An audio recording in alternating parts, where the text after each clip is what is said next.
የሚለው ፓርት ነው እንድታብራራልኝ የፈለኩት። እሺ በታችሁኝ በቃ እግዚአብሔር ምን ይላል መሰላችሁ? ባይብል ላይ እንደዚህ ከሆነ የምትፈልጉት እንደዚህ ነው ማድረጋችሁ። ዓለምና ሞላው የኔ ነው ይላል እና ብራብ ለአንተ አልነግርም። ስለዚህ ቢራብ እግዚአብሔር ምን ያደርግ ነበር? ዓለምና ሞላውን ጠቅልሎ እንደዚህ ይጎርሰው ነበር ማለት ነው። ይጎርሰው ነበር። እንደዛ ነው የምትረዱ። ይሄ ነገር እኮ ነው የሚያዝናና እኮ እንደዛ ነው። አርፋችሁ ማትቀመጡት ጠየቀች አይደለም ለምን ቆመ ለምን አትመልስም ነው? ቆመስ ለምን አለ መልስ ነው ያለችው። አዎ እኮ ስታዳምጥ ነው የምመልስላት ዳግም። እሺ ጥያቄ አለ? እስኪ ጠይቅ አንተም። እሺ ያው ልፍቀድልህ፣ ጥያቄ ካለ ጠይቅ። አዎ ይሄን ክፍል እስኪ አብራራው። ኦኬ ለውይይት ነው ወይስ እንዴ? ጠየቀችን አብራራው ነው ያልኩ። በቃ ዝም በልና አዳምጥ። እሺ እሺ ጾታ እኔ ቤት ስትመጡ እንዳትረሱ።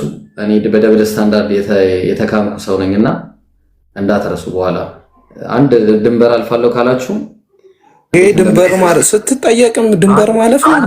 አረ ልመልስልህ ነው ላንተ እንዴ? ምን ሆነ ነው እኮ ደብል ስታንዳርድ ይያልክ እንትን ለማለት እኮ ተረጋጋ። ማን ምንድነው? ምላስ እሾክ ነው እንዴ? ምላስ ወይስ ሚጥሚጣ? ምን ሆነ ነው? ወይስ መንታ ምላስ ነው ያለ? እሺ ምን ይላል? ይሄና ይሄን የመሳሰሉ ጥያቄዎች አንድ ሶስት የሚጠጉ ናቸው። ምን ይላል መሰላችሁ? በሱረቱል አንቢያ ምዕራፍ 21 ቁጥር 17 ላይ አላህ ኦኬ አንዴ ይቅርታ፣ እሺ ይቅርታ፣ አንድ ጊዜ እንድታያችሁ በደንቡ እንድታያችሁ አንድ ጊዜ ይሄን ነገር ላብራው። እሺ ኧረ ምንድን ነው? እሺ ምን ይላል? ለው አረድና አን ነተኺዘ ለህወን ለተኸዝናሁ ሚን ለዱና ኢን ኩና ፋዒሊን ይላል እና መጫወቻን ማለትም ልጅና ሚስትን ሊይዝ ብፈልግ ኖሮ በሻ ኖሮ አለ አላህ ስለ ችሎታ ሲያወራ ከኛ ዘንድ ባሉት እንይዝ ነበር አለ። ሁለተኛ ሱረቱ ዙኽሩፍ ምዕራፍ 43 ቁጥር 81 ላይ ቁል ኢን ካነ ሊረሕማን ወለዱን ፈአነ አወሉል ዓቢዲን፣ ለአርሕማን ልጅ ቢኖረው እኔ የመጀመሪያ ተገዢ ነበርኩኝ። ሁለተኛ ሶስተኛ ደግሞ ሱረቱል አንዓም አሁን እሷ የጠየቀችው ምዕራፍ 6 ቁጥር 101 ላይ በዲዑ ሰማዋት ወልአርድ፣ የሰማይና የምድር ጀማሪ የሆነው አና የኩኑ ለሁ ወለድ፣ ለሱ ልጅ እንዴት ይኖረዋል? እናንተ እንደምትሉት ደግሞ ወለም ተኩን ለሁ ሳሂባ። እንግዲህ ሰው የሚገኘው ልጅ የሚገኘው እናንተ እንደምታስቡት ምን ብለው ነበረ ቁረይሾች? አላህ ጂኒዎችን አገባና መላኢካዎችን ወለደ ብሎ ይናገራሉ። ማን? የመካ ጣዖታውያን ማለት ነው። በተመሳሳይ ሁኔታ እነዚህ ክርስቲያኖችና አይሁዳውያን አላህ ልጅን ያዘ እንዳሉት ቁርአን ላይ እንደተናገረው ማለት ነው። ስለዚህ እንደዛ ብለው ሲሉ አላህ ደግሞ ምን አለ? እንዴ እናንተ እንደምትሉት እኔ አላህ ሚስትም የለውም እናንተ እንደምትሉት፣ ልጅም የለውም እናንተ እንደምትሉት። ተግባባን? ይሄንን ነው አላህ እየተናገረ ያለው። ስለ ባህሪ ነው የሚያወራው፣ ስለ ባህሪ። ተግባባን? አና የኩኑ ለሁ ወለድ ወለም ተኩን ለሁ ሳሂባ፣ ለሱ አጋር የሌለው ነው።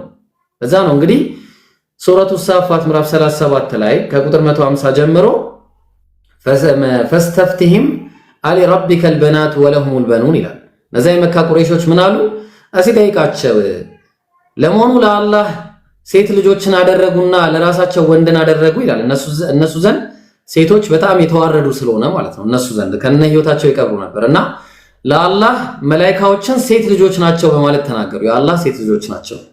አም ኸለቅነል መላኢከተ ኢናተን ወሁም ሻሂዱን፣ መላእክቶችን ሴት አድርገን መፍጠራችንን እነሱ እርግጠኞች ናቸውን ይላል። አላ ኢነሁም ሚን ኢፍኪሂም ለየቁሉን፣ ይሄ የእነሱ ቅጥፈት ነው የሚሉት ይህንን ነው አለ። ወለደ አላሁ ወኢነሁም ለካዚቡን፣ አላህ ወለደ ማለታቸው ዋሽተዋል አለ። ከማን?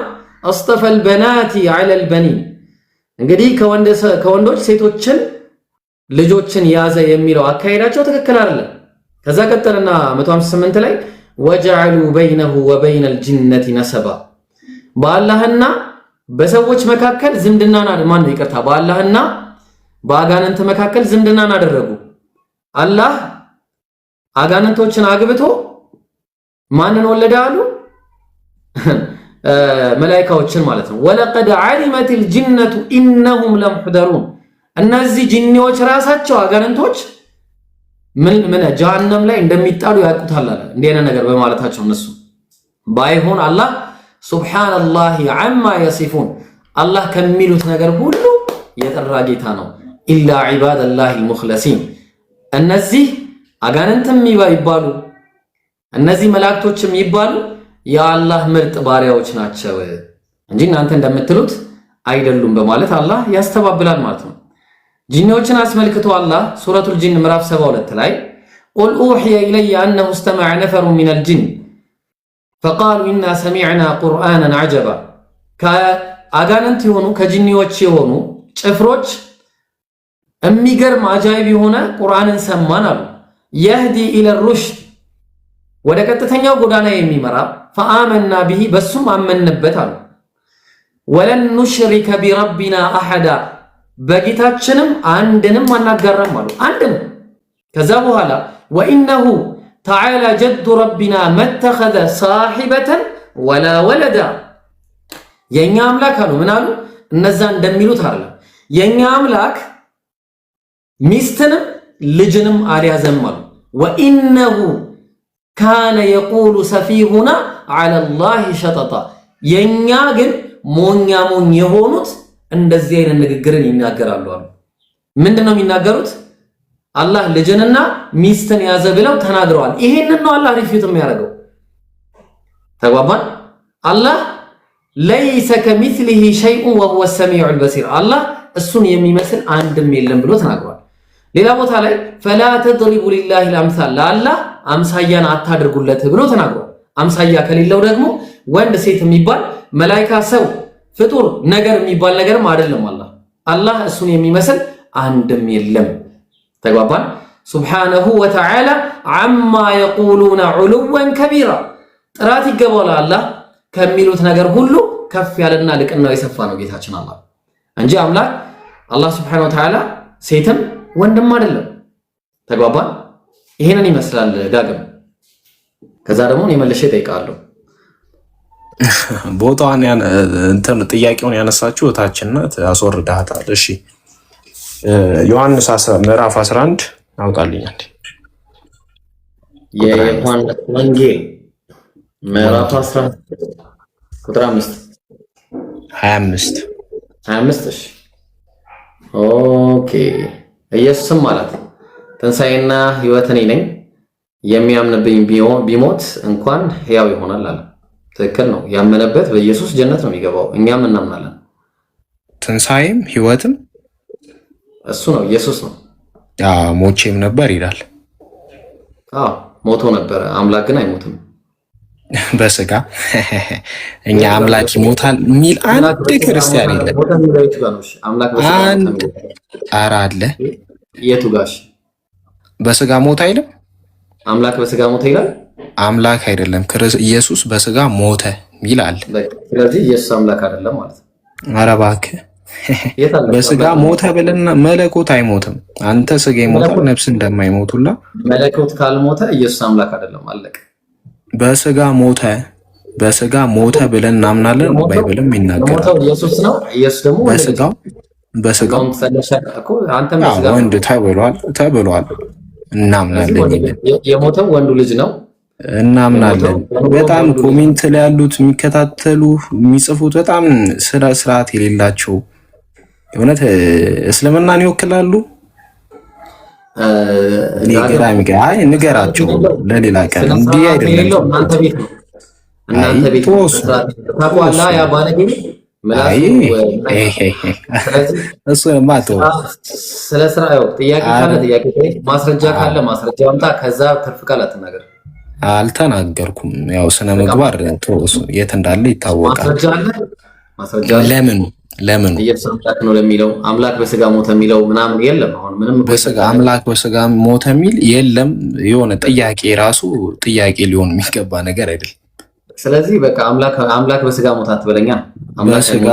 ኢየሱስ ክርስቶስ በስጋ ሞተ ብለን እናምናለን። በስጋ ተገልጿል። ትክክል ነው። ዮሐንስ 1:1 ላይም ትክክል ነው። አልተቃወምኩም። ስለዚህ በስጋ ሞተ ይላል። ያ ደግሞ በስጋ የሞተው ኢየሱስ ክርስቶስ። እኛም በስጋችን ነው የምንሞተው፣ የሚሞተው ነፍሳችን አይደለም። እሺ እስልምና ላይ ጠይቅ መብት ነው ይቻላል። እንዳታስወርደኝ። እሺ አንዴ በስራንታ አውራ እንጂ ለምን አስወርዳለሁ? ጋራ ስነ ምግባርማ የተካንበት ነው። ሲናያለን። እሺ ሚዩት አደረግ። እሺ ሌላ ክርስቲያን ካለ መግባት ትችላላችሁ።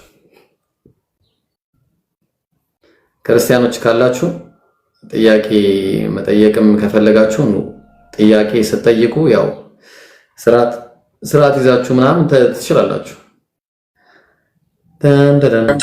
እሺ ነብዩ ስንት ሚስት ነበራችሁ? አንተ ስንት ነው የምታውቀው? እስቲ ንገረኝ። ኧረ ይኸው አየህ፣ አሁን ጥያቄ ነው የጠየኩ። ስንት ሚስት አላችሁ? አላቅም። ስንት እንዳላችሁ አላቅም። እሺ እኔም አላቅም። እሺ አታውቅም? ይሄ መልስ ይሆናል? እሺ ምንድነው ጥያቄ? ከዚህ ላይ ከአንድ በላይ ሚስቶች ስንት ሚስቶች?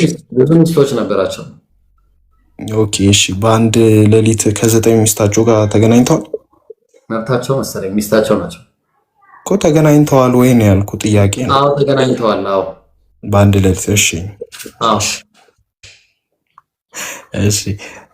እና አንድ ማወቅ የምፈልገው ነገር አለ።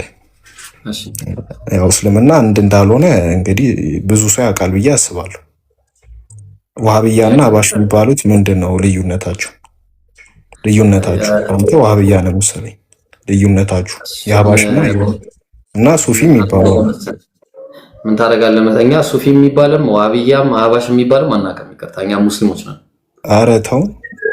ከአርሽ በላይ ብለው የሚያምኑ አሉ። ከአርሽ በታች አላ አህባሽ ምናምን የሚባል ነገር ታሳይኛለህ? ከይቅርታ ጋር አህባሽ ምናምን እኮ አይ የለም። ዋህብያ አህባሽ የሚባሉ አስተምሮት የላችሁም እናንተ?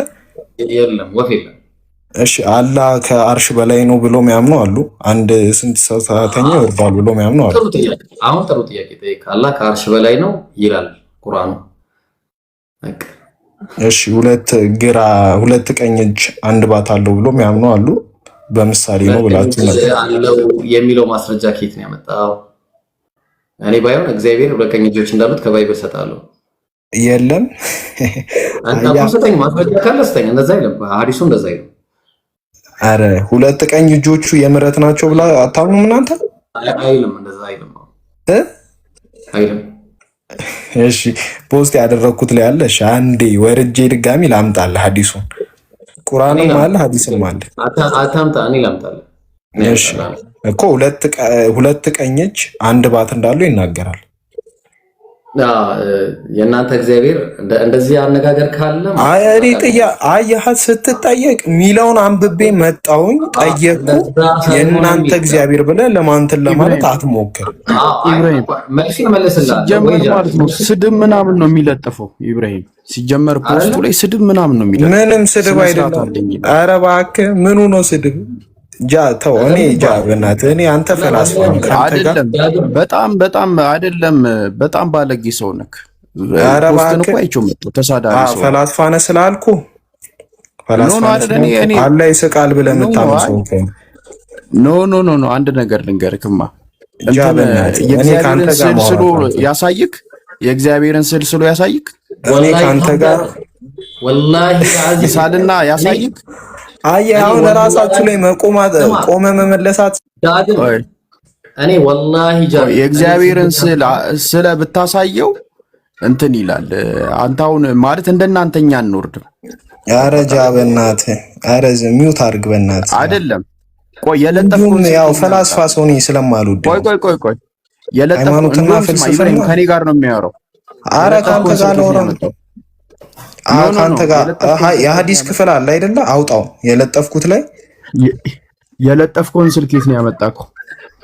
ቶ አለ የለም ነው አሁን ቶ ጥያቄ። የለጠፍከውን ስልክ የት ነው ያመጣከው? ጥያቄን ትቀጥላለህ። የለጠፍከውን ስልክ የት ነው ያመጣው? አሳትሜው ልበልህ እኮ። ከየት ነው ያመጣከው? አሳትሜው እኮ። ማን ነው እሱን የአላህ ፎቶ ነው ብሎ የሰጠክ? አረ ሐዲሱ ይናገራል በእናትህ። ኖ ስለ ስዕሉ ነው እያወራ ያለው። ስለ ስዕሉ አሁን ጃኒ አንተ ፈላስፋ ነህ፣ ዞረ ጥያቄዎችም ቤትም ማይመታ ስላልሆነ ከኔ ጋር ነው የምታወራው፣ ከማንም ጋር አታወራም። እኔ ካንተ ጋር ደግሞ ከማወራ ቦርድ ሲሉን ኬዝ ነው ያመጣከው። አለ ይስቃል ብለህ የምታምን ሰው እኮ ነህ። ውረድ ይስቃል ደስ ሲለው እንትን ትወርዳለህ። ጃቢር አንድ ጊዜ ትወርዳለህ። አንድ ጃቢር አሁን አንድ ጃቢር ይቅርታ ወላሂ ራስህ ላይ መመለስ አሁን እንደፈለግህ ታወርተህ ልታስወርደኝ ማለት ነው። አንተ ብራዘር ቆይ አንድ ጊዜ እሺ ምን ሆነ ነው? እኔ ወላሂ ነው የምልህ እንደዚህ አይነት አካሄድ ከመጣ ማለት ነው ነፍስን እስከምጠላ ድረስ ነው። አካሄድ አይደለም ያለ ነው የተጻፈው ነው የነገርኩህ። ጥያቄህን እመልስልሃለሁ አርፈህ ተቀበል። አዎ እኮ ይላል አይደለም? እሺ ሁለት ግራ ሁለት ቀኞች አንድ ባት አለው ይላል አይደለም? ሁለት ግራ እግር ነው ያለው። እመልስልሃለሁ። ቆይ አንዴ እንደዛ ልመልስልህ እኮ ያንተም መልስልኝና ይሄን ደግሞ አብራራለሁ። እግዚአብሔር ላይ ነው የምዘምተው። ዝም በልና አዳምጥ። አዎ ያንተም መልስልኝ። አንተ ላይ ቆመ መልስ። የኔን ነው የምመልስልህ። የኔ የራሴን የትም ሳልሄድ ማለት ነው። አዎ ይላል ሁለት ቀኞች አንድ ባታ ነው። ሁለት ግራ እግር እንዳለው ይላል። ትክክል ነው። አታውራ አይልም ቁርአኑ አይልም። አንድ ባት አታውራ አይልም። ላሳይ ነው። አታውራ ኧረ እሺ በቃ እግዚአብሔር ምናምን ብለህ እንትን አትበል። አሁን የራስህ ላይ ቆመ መልስ። መጀመሪያ ዝም በል። በቃ የራስህን መልስልኝና የኔን ጠይቀኝ። አዎ እኮ ዝም በልና አዳምጥ። ልመልስልህ። አዎ የኔን ጠይቀኝ መጀመሪያ የራስህን መልስ እኮ ልመልስልህ ነው። እሺ ቆይ አንድ ጊዜ ተረጋጋና ማን ወዳጃችን። እሺ አንዴ ፋይሉን እያወጣሁልህ ነው። ተረጋጋ። እሺ ከኔ እጅ የትም አታመልጥም። የሚገርም ነገር ማለት ነው። ፋይሌን አንዴ ላውጣልህ። ፋይሌን አታመልጥ። እሺ ጎበዝ፣ ትክክል ነህ። አንተ እኮ እንደ ጀግና አይደለ እንዴ? ምን ሆነ ነው? ያውና ምን ሆነ ነው? በጊዜ ሰተን ማውራታችን ራሱ በነገራችሁ ላይ እዚህ ላይ እመጣለሁ። እሺ ተመልሼ መምጣት አይቀርም። ምንድነው የሚለው መሰላችሁ? እንግዲህ መጅሙዑል ፈታዋ ላይ እዚህ እንግዲህ በጣም የሚገርም ሐዲስ አለ። ተመልከቱ። ቱሰፉ የዳሁ ቢልየሚን፣ የአላህ እጆች ቀኝ በመባል ይሰየማሉ። ተግባባን? በስያሜ ደረጃ ወሽማል ግራ በመባልም ሚን ሐይቱል ኢስም አለ በስም ደረጃ ተግባባን። ከማ ፊ ሐዲስ እብኑ ዑመር ልክ የእብኑ ዑመር ሐዲስ እንዳለው ወኪልታ የደይሂ ወኪልታሁማ የሚን ሁለቱም ቀኞች ናቸው አለ። ምንድነው ቀኞች ሲባል እንየው። ሙባረከቱን የተባረኩ ሚን ሐይቱ ሸረፍ ወልፈድል ከልቅናና ከብልጫ አንጻር ሁለቱም ቀኞች ናቸው። አንደኛው ሌላኛውን አይበልጥም ማለት ነው። ወከማ ፊል አሐዲስ አሰሒሃ አልኡኽራ እንግዲህ ሌሎች ሐዲሶች ላይ እንደሚገኘው ማለት ነው። ለምሳሌ አላሁ ስብሓነሁ ወተዓላ ለሁ የሚን ወሽማል አላህ ቀኝና ግራ አለው ይላል በስም ሚን ጂሀቲል ኢስም ከስም ደረጃ ቀኝ ግራ የሚባሉ ስሞች አሉት። አማሚ ሚን ጂሀቲል ፈድል ተግባባን። ከብልጫ ግን አንጻር ከሆነ ፈኪልታሁማ ሁለቱም የሚን ኃይል አላቸው ማለት ነው። ሙባረከቱ የተባረኩ ናቸው ሁለቱም እጆቹ። ለይሰ ፊሂማ ነቅስ በሁለቱም ላይ ምን የለም ብልጫ ነው ጉድለት የለም ማለት ነው። የአላህ ሁለቱም እጆቹ ቀኝ ብሎ ሲናገር ስለ ብልጫ እንደሌለው ነው። ተግባባን። ቢወጅህ ሚነል ወጅህ በየትኛውም አይነት መንገድ የአላህ እጆች ምንድናቸው ቀኞች ሲባል ከዚህ አንጻር ለዛ ነው አላህ ምን አለ በል የዳሁ መብሱጠታኒ ዩንፊቁ ከይፈ የሻ አላህ ሁለቱም እጆቹ ምንድናቸው ሁለቱም ለጋስ ናቸው። አንደኛው ከሌላኛው የሚበልጥ አይደለም ነው። ተግባባን። ስለዚህ አሁን አላህ ቀኝም ግራም እንዳለው ሐዲስ እናምጣ። ሰሂህ ሙስሊም 2788 ላይ ምን አሉ ነብያችን ሰለላሁ ዐለይሂ ወሰለም የጥዊ ላሁ ዐዘ ወጀል السماوات يوم القيامة አላህ የቂያማ ዕለት ሰማያትን ይሰበስባቸዋል ይጠቀልላቸዋል። ثم ياخذهن بيده اليمنى በቀኝ እጁም ይይዛቸዋል። ثم يطوي الارضين ከዛ በኋላ እሺ አለፍኩት ይሄንን ከዛ ምድሮችን ደግሞ ይይዛቸዋል በምን ቢሽማሊሂ በግራው ደግሞ ይላል። ተግባባን። ስለዚህ አላህ ቀኝም ግራም በሚል በሁለቱም መሰየሙን ታያላችሁ። ተግባባን። አሁን የሚን የሚለው ቃል ታዲያ ምንን አመልክቶ ነው የሚመጣው ቁርአን ላይ ሲባል ሱረቱል ሐቃ ምዕራፍ 69 ቁጥር 45 ላይ ለምሳሌ ኢብራሂም እነዛ ጣዖቶችን ሲደበድባቸው ምን አለ ፈራገ ዐለይሂም ضربا باليمين ምን አረገ ተመልከቱ የሚን የሚል ነው የገባው በኃይልም የሚመታቸው ሆኖ በእርሱ ላይ በድብቅ ተዘነበለ አለ በምን በኃይል ተግባባን? ኃይል የሚለው ነገር ምንን አመልካች ሆኖ ይመጣል?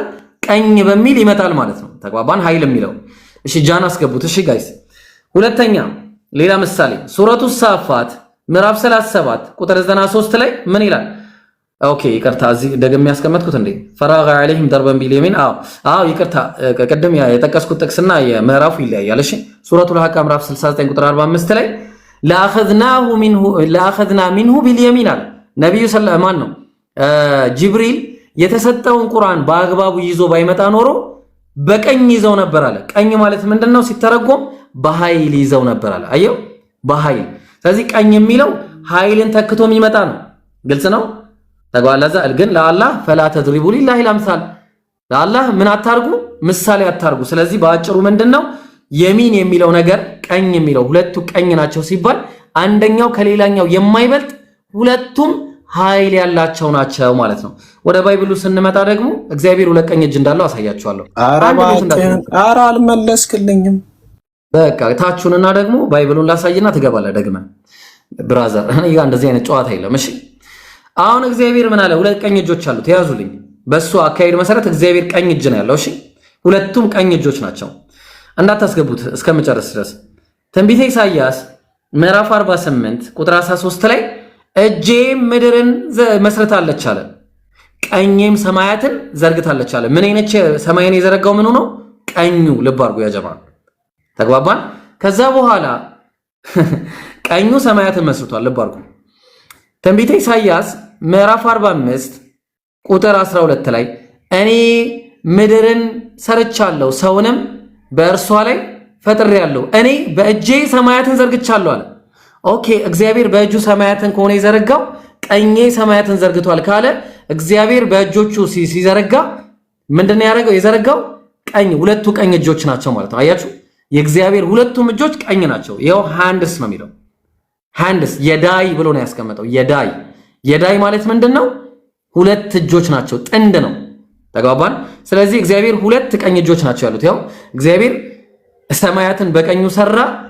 አያችሁ በእጆቼ in my hands የዳይ አያችሁ የዳይ ነው የሚለው። ዕብራይስጡ ምንድነው የሚለው?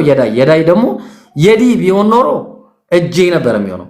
የዳይ ማለት ደግሞ ምንድነው? ሁለት ጥንድ እጆች ማለት ነው። ስለዚህ እነዚህ ሁለት ጥንድ እጆቹ ደግሞ ቀኞች ናቸው። አያችሁ ቀኞች ናቸው። ያው እግዚአብሔር ሁለት ቀኝ እጆች ናቸው ያሉት። ወላሂ ለምታመጡት ለእያንዳንዱ አለ ለምትሉት ጥቅስ አለ ለምትሉት ነገር ደብል ስታንዳርድ የማላመጣው ነገር የለም፣ ወደዳችሁም ጠላችሁ ማለት ነው። ስለዚህ አሁን በአግባቡ ጥያቄ እኛ ኢየሱስ አምላክ ነው ብለን እንጠይቃለን። እናንተ የምትጠይቁት ደግሞ እሺ አሁን ጥያቄው ተመልሷል። ሌላ ጥያቄ ካለ ቀጥል። ጥያቄ ሌላ አለ? ሌላ ጥያቄ አለ? ጠየቅኩ። ቆይ ጥያቄ አለ ወይ ሌላ? ኧረ አለኝ። በቃ ጠይቅ። ሌላ ጥያቄ እኮ እሺ አንተ አሁን አመጣህ ራስ አብራራው፣ ችግር የለውም እንደፈልክ። እሺ አንድ ባት አለው በአንድ እግሩ ሲኦልን ይጠቀጥቃል፣ ቀጢን ትላለች ሲኦል የሚል ሐዲስ አለ። ስለ አንዱ ባት አስረዳን። ክፈት ማስረጃ ክፈት። ስለ አንዱ ባት አስረዳን። ክፈት ማስረጃ አለ የለም? እሺ ማስረጃ አለ? አረ አለ በሚገባ ክፈት። ጎበዝ እንድከፍት ነው ፈልገው ነው። አንድ ባት የለውም ክፈት ማስረጃ። ሲኦልን በአንድ እግሩ ይጠቀጥቃታል የሚል ሐዲስ የለም? ማስረጃ ክፈት። እግዚአብሔር የለም አለ። ለዘምት ነው ወላሂ ነው ማለት። ክፈት ማስረጃ። ምንድነው መዝመት? መልስ ጠየቅኳ። በቃ አንዴ 2 ሚኒት። እሺ ኦኬ። ሳትዘጋጅ ነው የመጣው። ማስረጃ ክፈት ትልሃለሁ። አንዴ ኔትወርክ። እሺ ክፈት። እሺ ከዛ እግዚአብሔር እስከዛ ጃ መልስልን። ያው ጃ አላህ ይስቃል ደስ ሲለው። በቃ ቆይ አሁን በቃ ምንድነው የምናደርገው መሰለ? በአንተ ምክንያት ይሄ ሁሉ ሰው ሊማር አላህ ይስቃል ብሎ ያምናል ጃ።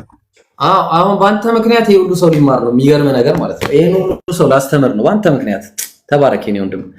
ማን ወዳጃችን በለጠ፣ በጣም በአንተ ምክንያት ብሩክ ሁን። እሺ የእግዚአብሔርን ባህሪያት ልናይ ነው።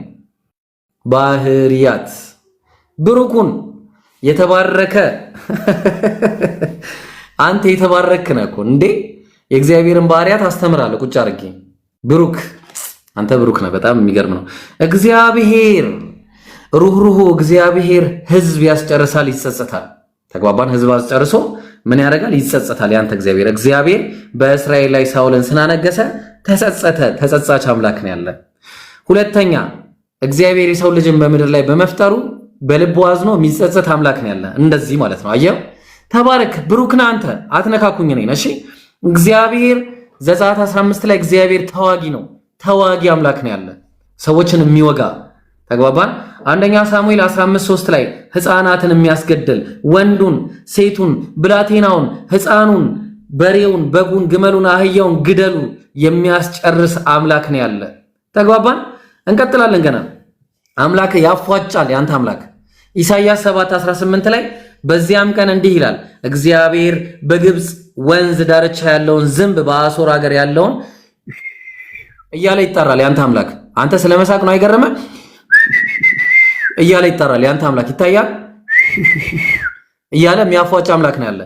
ሶስተኛ ትንቢተ ኢሳይያስ ምዕራፍ 7 ቁጥር 20 ላይ በዚያም ቀን እግዚአብሔር ከወንዙ ማዶ በተከራየው ምላጭ በአሦር ንጉሥ የራሱን እግር ጸጉሩን ይላጨዋል አለ።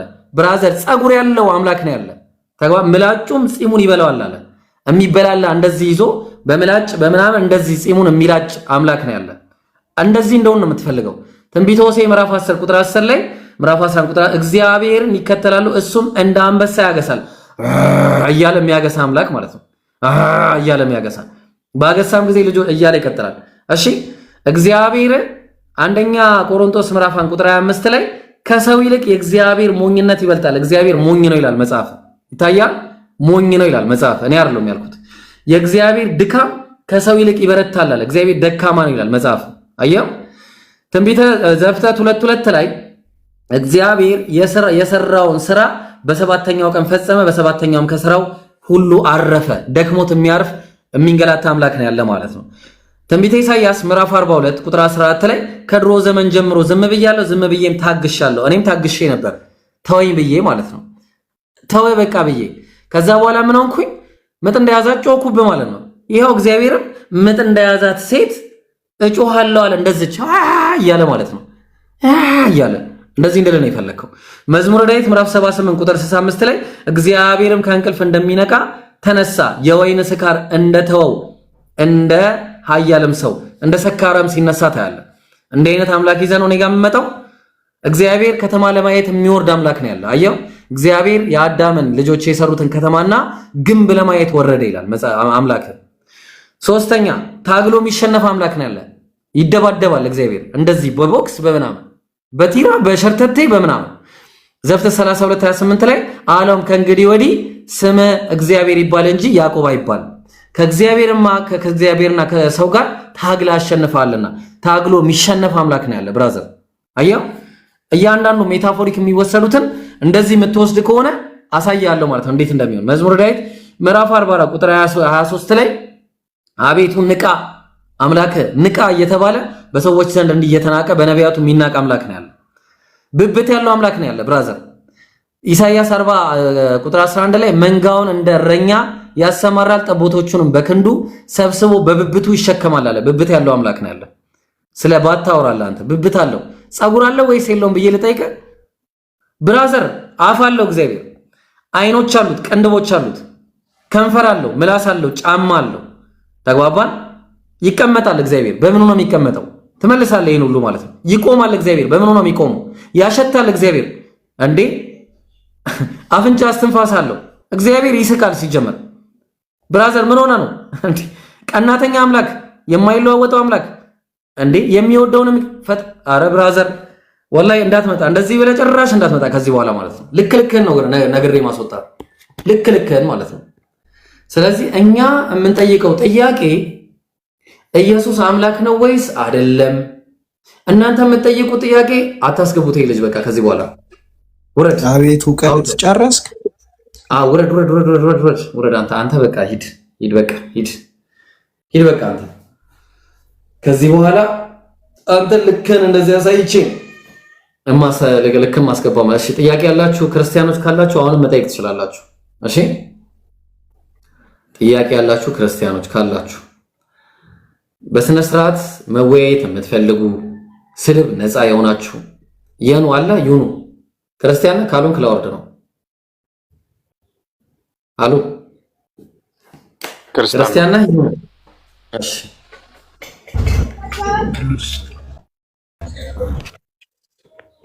እሺ ይኑ አለ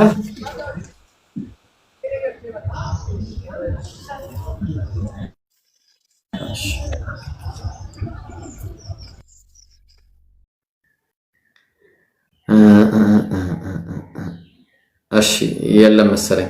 እሺ ባት ያለውን አስረዳን። ትክክል ናችሁ። እሺ እሱ ማስረዳት አለብኝ። አላህ Subhanahu Wa Ta'ala ወየውመ ዩክሸፉ ዐን ሳቅ እንግዲህ የባትን በሚገለጥበት ቀን ይላል አላህ።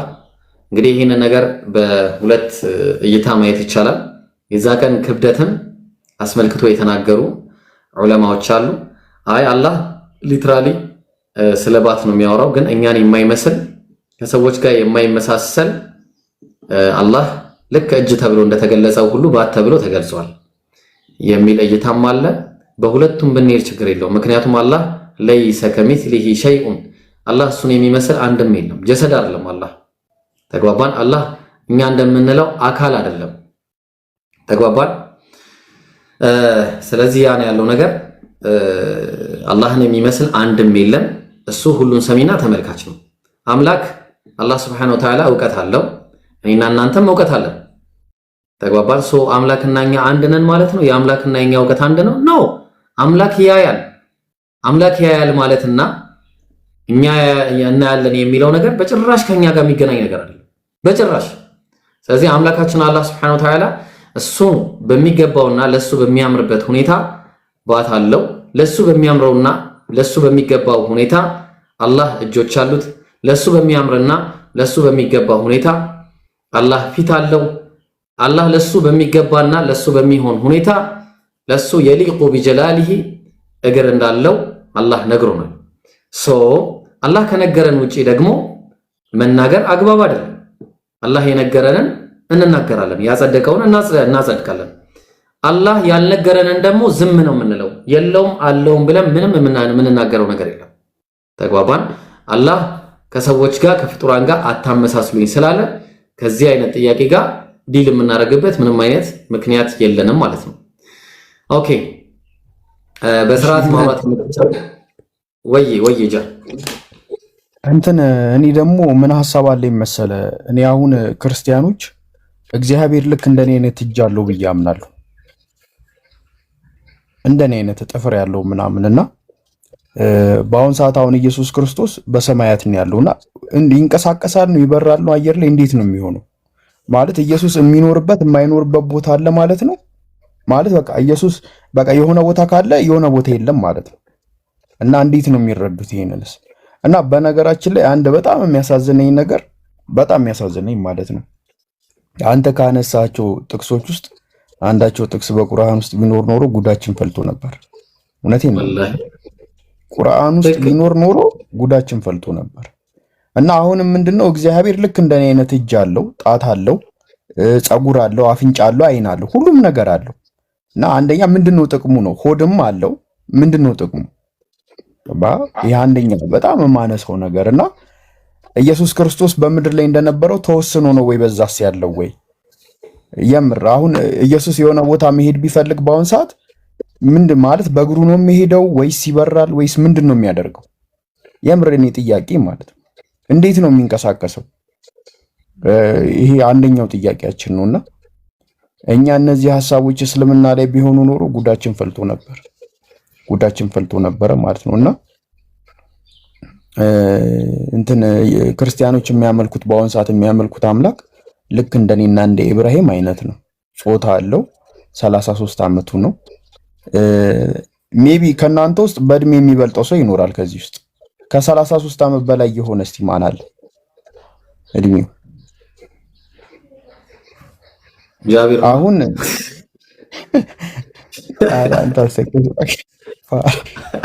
አይደለም እኔ ግን 18 ዓመቴ ነው። አንተ ደግሞ ይኸው አሁን መህዲ አለ። መህዲ ይሆን ከእድሜው ይበልጣል ከእግዚአብሔር ከክርስቲያኖች አምላክ ይበልጣል እድሜው። አስቡ እንዲህ ማለት እንዲህ እውነት እንዴት ነው ይሄ ነገር የሚሆነው? እንዴት ነው ትሪት የሚያደርጉት? እና ይሄ ነገር አንዱ በጣም የሚያስገርመው ነገር ነው። ይኸው አሁን እንትና አለ ማሙላውን 36 ዓመቱ ነው። እሱ ከእግዚአብሔር ይበልጣል ነው። እሺ ደምሳሽ እንዴት ናችሁ? ደህና ናችሁ ወይ? ሰላም ላንተ ይሁን። እንኳን ደህና መጣክ። አላ እግዚአብሔር ይመስገን። በፍቅር አምላክ ስም ሰላማችሁ ይብዛ። ደህና ናችሁ? አማን ነው፣ አማን ነው። በድሮ ህይወቴ እኔ ምን ነበርኩ እስቲ ይሉኝ። በጉዴ ነው የኔን እንፈልጋለሁ። ዋላ ነው ወረፋ ነው ያስ ወረፋ የጀመራችሁት ላይ ነው ዋላ መጀመሪያ ነገር አይልልና ከዛ እንቀጥላለን። የተነገረኝ ብቻ ነው ግን የጀመራችሁት ርዕስ ላይ ትንሽ መጨመር የምፈልገው እኮ ትጨምራለህ። ይልንና እኔ እንቅልፋለሁ። ስለባለፈው ህይወት ምንም የማውቀው ነገር የለም። የኔን አላየክም በህልም ሲነገረኝ እንጂ የሁሉንም ማወቅ አልችልም። እሺ በቃ ምንድነው መጨመር ይፈልጋል? ጥያቄ አለኝ ባላ ስለ ጎቢና ጎቦ አንዴ ታፈጣ እኔ የምፈልግ አሁን ምንድነው ኢየሱስን አስመልክቶ እውነት ነው በእኛ ሃይማኖት ደግሞ በ74 ዓመቱ እንደሞተ ነው የምናውቀው። ሐዊና ታዊ ሁለት ልጆች ነበሩት።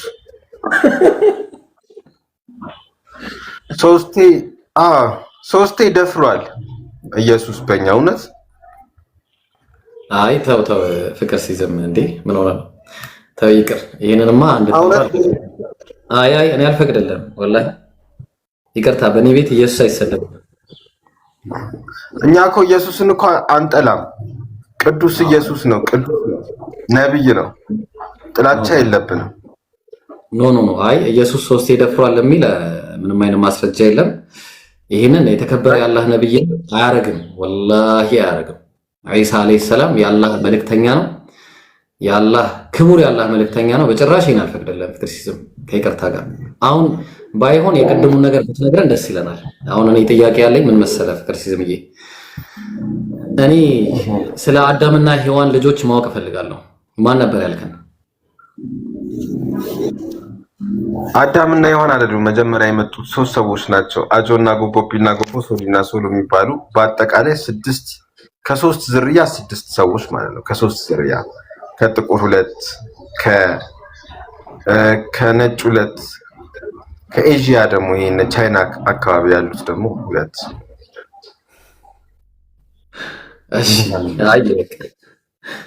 እሺ ጃዊር የምታወራው ነገር ካለ አውራው። ይቅርታ እኔ እፎይ ለምንድን ነው እንደናንተ ቤት መጥቶ አይወያይማ? እዛው ቤቱ ነው ከናንተ ጋር ካንተ ጋር አይወያይም? አወያይ ነው። እስቲ ያኔ ሰልችቶኛል በመጥራት። እኔ ለመጥራት ሞክሬ ነበር አልመጣም። እኔም አስቤ ነበር ካንተ ጋር ታስታውሳለህ አይደለ? መጀመሪያ አንተና እሱን እኮ አወያይቼ ነው ከዛ በኋላ የፈመሰው ታስታውሳለህ? ኢምራንን ያወያየው ኢምራን እና እሱ ነው። ኦኬ መጀመሪያ ያው ቤቱ ተደብቆ ነው እሱ የሚያወራውና ክርስቶስ አምላክነትን አንድ ቀን ሲሰብክ አናየው። ስለዚህ እሱ በነብዩ ላይ ያወራ፣ እኛ ደግሞ በእግዚአብሔርና በነቢያቱ ላይ እናወራለን። እሱማ ተደብቆ ነው ያለው። ምንም የማይረባ ነገር እውነተኛ መረጃ እየተናገረ ሳይሆን ዝም ብሎ አለ አይደለ? ዝም ብለው ሰዎች የጻፉት እና በማያውቃቸው ለምንድን ነው በትልቁ አካውንት ያልመጣው? እኮ ይሄ ትልቁ አካውንት ያርን እንዴ ነው እኮ 200 ምናምን ሺህ ያለኝ ሌላ የለኝም ነው እንዴ? ኦኬ እንዴ እንደዛ ነው። ምክንያቱም እኔን መች ፎሎ ያደርጉኛል እኮ ፎሎ እኮ ብዙም አያደርጉኝም። እኔ እንዴ ሃይማኖት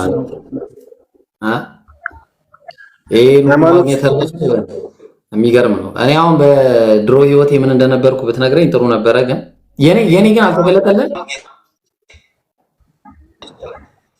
እውነት ለመናገር ምንም ነገር የማንንም ሰው አይታየኝም። በህልም ያንዳንድ ሰው ነው የሚነገረኝ። የሁሉንም እኔ እኮ ነብይ እንጂ አምላክ አይደለሁም። እንደዚህ አንዳንድ ቸርች ሄደ ሁሉንም የሚያውቁ ነብዮች አሉ። ነብይ ሁሉንም አያውቅም። የተነገረው እስቲ ምን ሰራህ በነብይነት እስከዛሬ ድረስ? ምንድነው የሰራው ነገር? እንዴ ስንት ትንቢት ነው የተናገርኩትኝ? እኔ እንኳን አሁን ከፖለቲካ ትቼ ወደ ብልጽግና ተቀላቅያለሁ ስል አሜሪካ እኛ ፖለቲካ ነክ ነገር አናወራም። እኛ እዚህ ቤት ፖለቲካ ነክ ምናምን የለም። አራፖም ፖለቲካ ተመሳብን ፖለቲካ መተዌን እኮ ነው ያወራው ያሉት። መተዌን ነው ከተው ችግር የለም። አይሽ መተዌን ነው ያወራው ያሉት። ትቻለው ብዬ ሳወራ ከዛ በኋላ አሜሪካ ፋኑን አሸባሪ ያለች። አረ በቃ ተው። አረ ነው ሰውዬ። አረ ተው ብልጽግና ደጋፊ እንዴ! አረ ተወን። ስማት በልበል። እኔ ላወርድ ነው። እኛ ቤት እንደዚህ አይነት ነገር አይወራም። አሁን ጥያቄ አላስፈን ነው እንዴ? እሺ ምን መሰለ ፍቅር እስከ መቼ ነው ግን እንደዚህ ሰው እየሸወድክ የምኖረው? የእውነት ማን ነው ሲሸውድ ያየው? ምንድን ነው የሸወድኩት? ምን አንተ አሁን ትክክለኛ ነብይ ነህ እንዴ? እኔ ከሰባቱ ነቢያቶች ውስጥ አንዱ ነኝ። 7 ነቢያት ብቻ ነው እስካሁን የመጣው በምድር። ማን ነው ላንተ የተነበየልህ? ቆይ እስቲ አንዴ ማን ነው ላንተ የተነበየልህ ነብይ? ሰባት ነቢያቶች የትኛው መጽሐፍ ነው ስላንተ እስቲ በስክሪፕቸር አንድ ነገር የተናገረልህ? አሁን የመጡት 7 ነቢያቶች ናቸው። ከሰባቱ ነቢያቶች ውስጥ አንዱ ማን ነው? ገብቶኛል። ማን ነው መጥቶ እስቲ ካንተ በፊት ማስቲ የሆነ እስቲ ነገር እስቲ በየትኛው ስክሪፕቸር ላይ እስቲ? እኔ እንግዲህ ነገርኩ ሁሉንም በህልሜ ኢየሱስን በህልሜ አይቻለሁ። ነብዩ መሐመድም ከአንድ 3 ያናግረውኛል። ገብርኤልን መላእክቶች ሁሉ አናግረውኛል።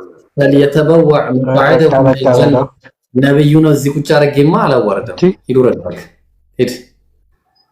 እንደዚህ አይነት ነብያችን ሰለላሁ ዐለይሂ ወሰለም መን ከዘበ ዐለይየ ሙተዓሚደን ይቅርታ እንግዲህ ከነብዩ አትበልጥም ዐለይሂ ሰላቱ ወሰላም በእኔ ላይ እያወቀ የዋሸ ሰው ጀሃነም ላይ መቀመጫውን ያዘጋጅ ብለዋል። ነብያችንን በተአምር ልታይ አትችልም አንተ። ነብዩ እኔን ያየ በእርግጥም አይቶኛል ነው ያሉት። ነብዩ በሸይጣን አይመሰሉም። በተአምር ልታያቸው አትችልም። አንተ አጭበርባሪ ነብይ ነህ፣ አጭበርባሪ ነህ። እሺ ሮቤል ይቀጥል። እኔ አላከብረም ወላሂ አንተ እንዴት ነህ? ሰላም ነው ኢብራሂም? እንዴት ነህ? አማን ነው? አልহামዱሊላህ። ኢየሱስንና ነብዩን ለመሳለክ ትመጣለህ? እኛ ጋር ሁለቱም ክቡር ናቸው እኮ። ኢየሱስ ደፈረ ነው። ይቅርታ ትንሽ ጫጫታ አለና አንዳንድ ጊዜ ታውቃለህ የሆነ ተከባብሮ ሰው እርስ በራስ ተቻችለው ይረብሻል። ይቅርታ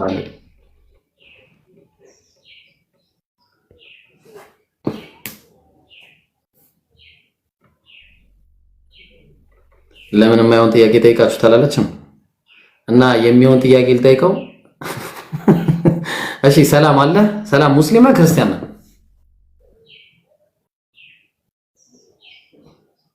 ሰላም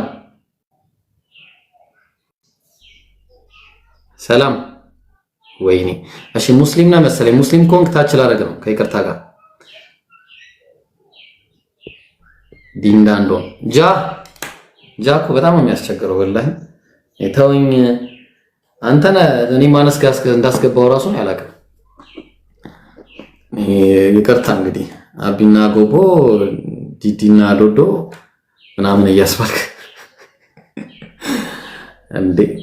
እሺ ጥያቄ ያላችሁ ክርስቲያኖች ካላችሁ ወይ ደግሞ እሺ ሙስሊሞችም ጊዜ ልስጣችሁ። እሺ ሙስሊም ጥያቄ ያለው አለ አደራ ፈትዋ ከእንትን ካላችሁ ፈትዋ እንዳትጠይቁ። ያው ላስት ቻንስ አሁን በዚህ ቀን እቺን ነው ላስት ቻንስ መሰጣችሁ። ፈትዋ የጠየቀ ሰው አወርዳችኋለሁ እንዳለ ነው ማወርዳችሁ። ፈትዋ እንዳትጠይቁኝ እሺ። መድፈኛው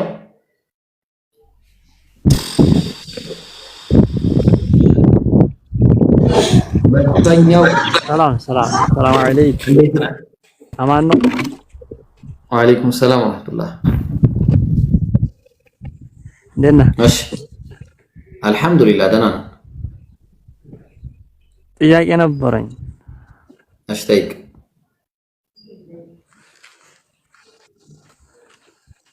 እና ሶላት ማለት ነው ሳዑዲ ገና ስመጣ ሳለ ሶላት በጣም አሳልፋለሁ እና በባህር ነበር የመጣው። በጣም ሶላቴን አብዚያ በጣም አሳልፌ ነበርና ማለት ነው።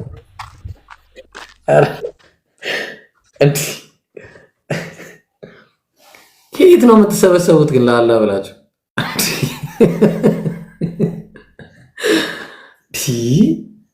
እሺ ቀጥሉ። እሺ ሌላ ማን ነው ጥያቄ ያለው? ሌላ ጥያቄ። ሰላም አለይኩም ወራህመቱላሂ ወበረካቱ። ወአለይኩም ሰላም ወራህመቱላሂ ወበረካቱ። እኔ ፈታዋ አይደለም ትላንት ከሆነ ቤታቸውኝ ንጽጽር እየሰማኝ እያለ ጥያቄን ብቻ ጠይቅ። አብሽር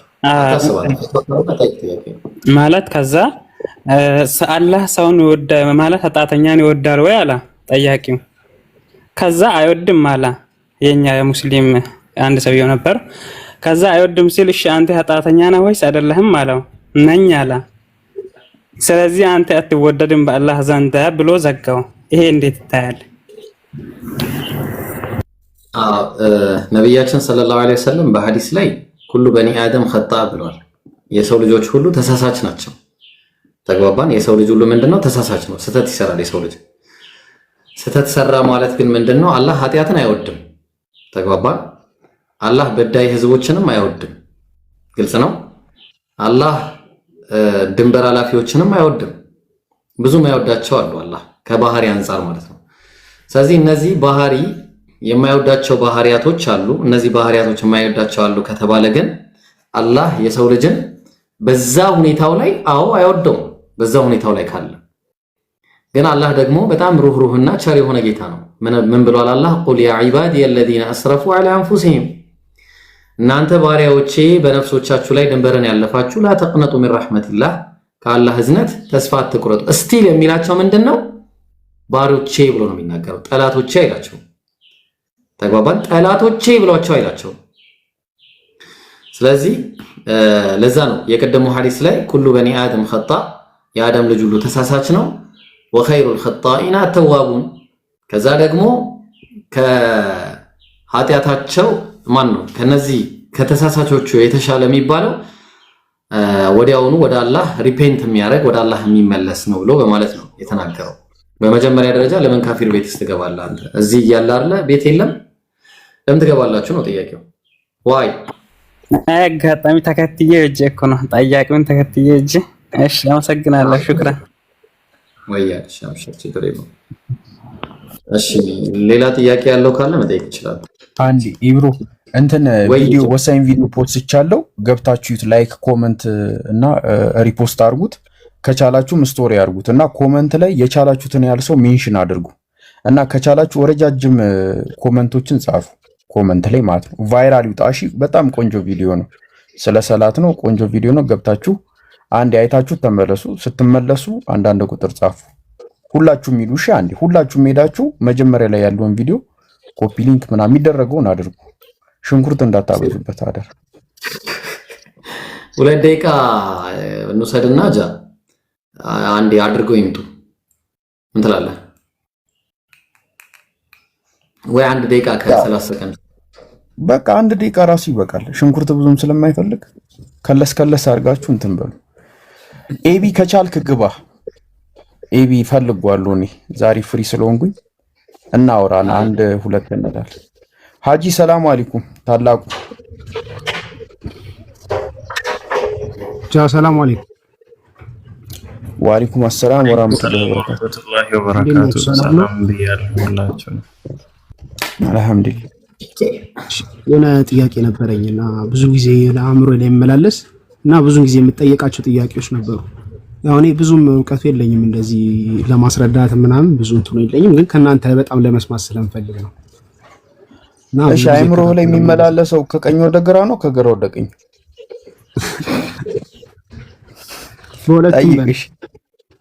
ጠይቅሽ እና ምንድነው ይሄ የእስልምና ላይ 4 ሚስት የሚባሉት ነገሮች ለምንድነው የተፈቀዱት የሚሉትን በጣም አብዛኛው ጊዜ የምጠየቃቸው ጥያቄዎች ለመመለስም ከባድ የሚሆኑብኝ ጥያቄዎች ስለሆኑ ኢብሮይን ነገር በደንብ ብታብራሪልኝ ደስ ይለኛል።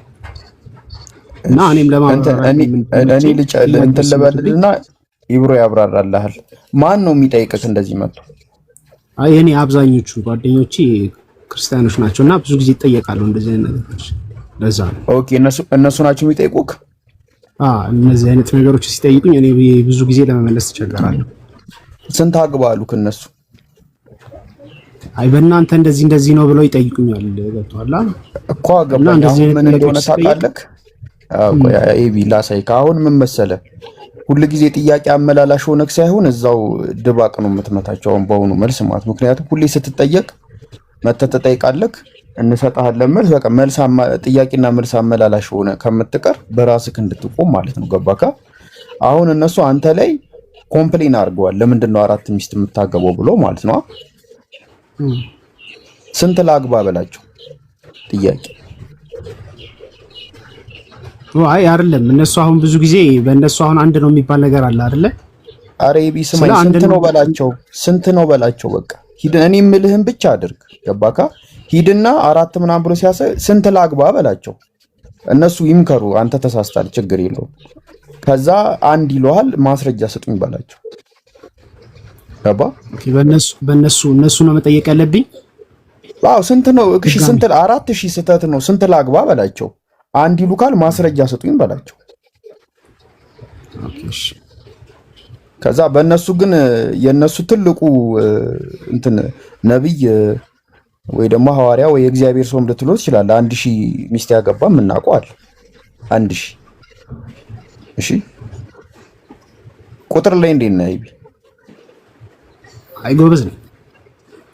1000 ሚስት እና ለ2 ዓመት ባይዘው አንዳንድ ይሁን ላይ ደርሳቸው ላይካው ሚስቶቹን ለማቀን ራሱ ለ2 ዓመት አንዷን ያገኛት። ለ2 ዓመት በ2 ዓመት ውስጥ ቢያንስ አንዳንዴ እንኳን ቢሆን 365 እና 365 ወደ 670 ነው የሚመጣው። ገባ? እንደውም ኧረ እንትን በ3 ዓመትም አንዳንድ ቀን አይደርሳቸው። የሚገርም ነገር ለ3 ቀን ከአንዷ ዕቃ ቢያድር ልጁ ራሱ በቃ ጠቢው ሰለሞን ራሱ በቃ ኮልጌቶ ነው ማለት እንዴት ነው የሚሆን? ሰማጃ አንዴ ሾሎ አለመጠጥ ራሱ በፍሪክሽን አያልቅም እንዴ? አረ በጣም ከባድ ነው የሚሆነው። እና አይፈታል። እኛ እንደናንተ እንውረድ በቃ ጎተቱን እኮ እና ይሄ ገባካ? በ3 ዓመት ራሱ አንዳንድ ቀን አይደርሳቸው። እንዴት እንደሆነ እንጂ እሺ እና አመሰግናለሁ። እሺ በቃ ስለዚህ ምንድነው የምትላቸው? ስንት ላግባ ከዛ በኋላ አንድ ሲሉ ማስረጃ ከመጽሐፍ ቅዱስ ሌላ ትርኪ ሚርኪ ውስጥ እንዳትገባ። አንድ ወንድ አንድ ሚስት ማግባት አለበት የሚል ጽድት ያለ በቃ ጥርት ያለ ማስረጃ። ከዛ ደግሞ እንትን ስለ ትዳር ከሆነማ እኛ ጥሩ ጥያቄ አለ፣ እሱንም ሰተን እንሄዳለን። ይብሮ ቀጥል። አዎ ምንድነው መሰለህ ሴት ልጅ ለምን አላገባችም የሚልም ጥያቄ ሊያነሱ ይችላሉ። ስለዚህ አሁን ለምን ለሴት ተፈቀደ ለምን ለወንድ እንዳልተፈቀደ የሚሉም ሌላ ጥያቄ ሊነሳ ይችላል። ይሄ ጥያቄ ገና ከመጀመሪያው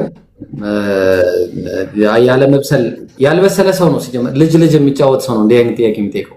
የልጅ አእምሮ ያለው ሰው እንዲህ አይነት ጥያቄ ብዙ ጊዜ ይጠይቃል። ምክንያቱም ቅድም እንዳለ ጃቢ መጀመሪያ መጽሐፍ ላይ የሌለን ነገር ነው መጠየቅ ያለበት። አንድ ሰው ነብይ ሆኖ ከአንድ በላይ ያላገባ ሰው የለም። እስቲ ይስጠኝ፣ አንድ ሰው ይምጣና ይስጠኝ። ነብይ ሆኖ ከአንድ በላይ ያላገባ ካለ ይስጠኝ። ኢቨን እግዚአብሔር ነው የሚሰጠው ሚስትን። እግዚአብሔር ምን ያደርግ ነበር? ሚስቶችን ይሰጠው ነበር። የደፈረውን ራሱ እንዴ እዚህ ጋር ማካወራ በጣም ከባድ ነው። ነቢያቶች ይደፍሩ ነበር። ደፍረው ብቻ ሳያበቁ ምን ያደርጉ ነበር?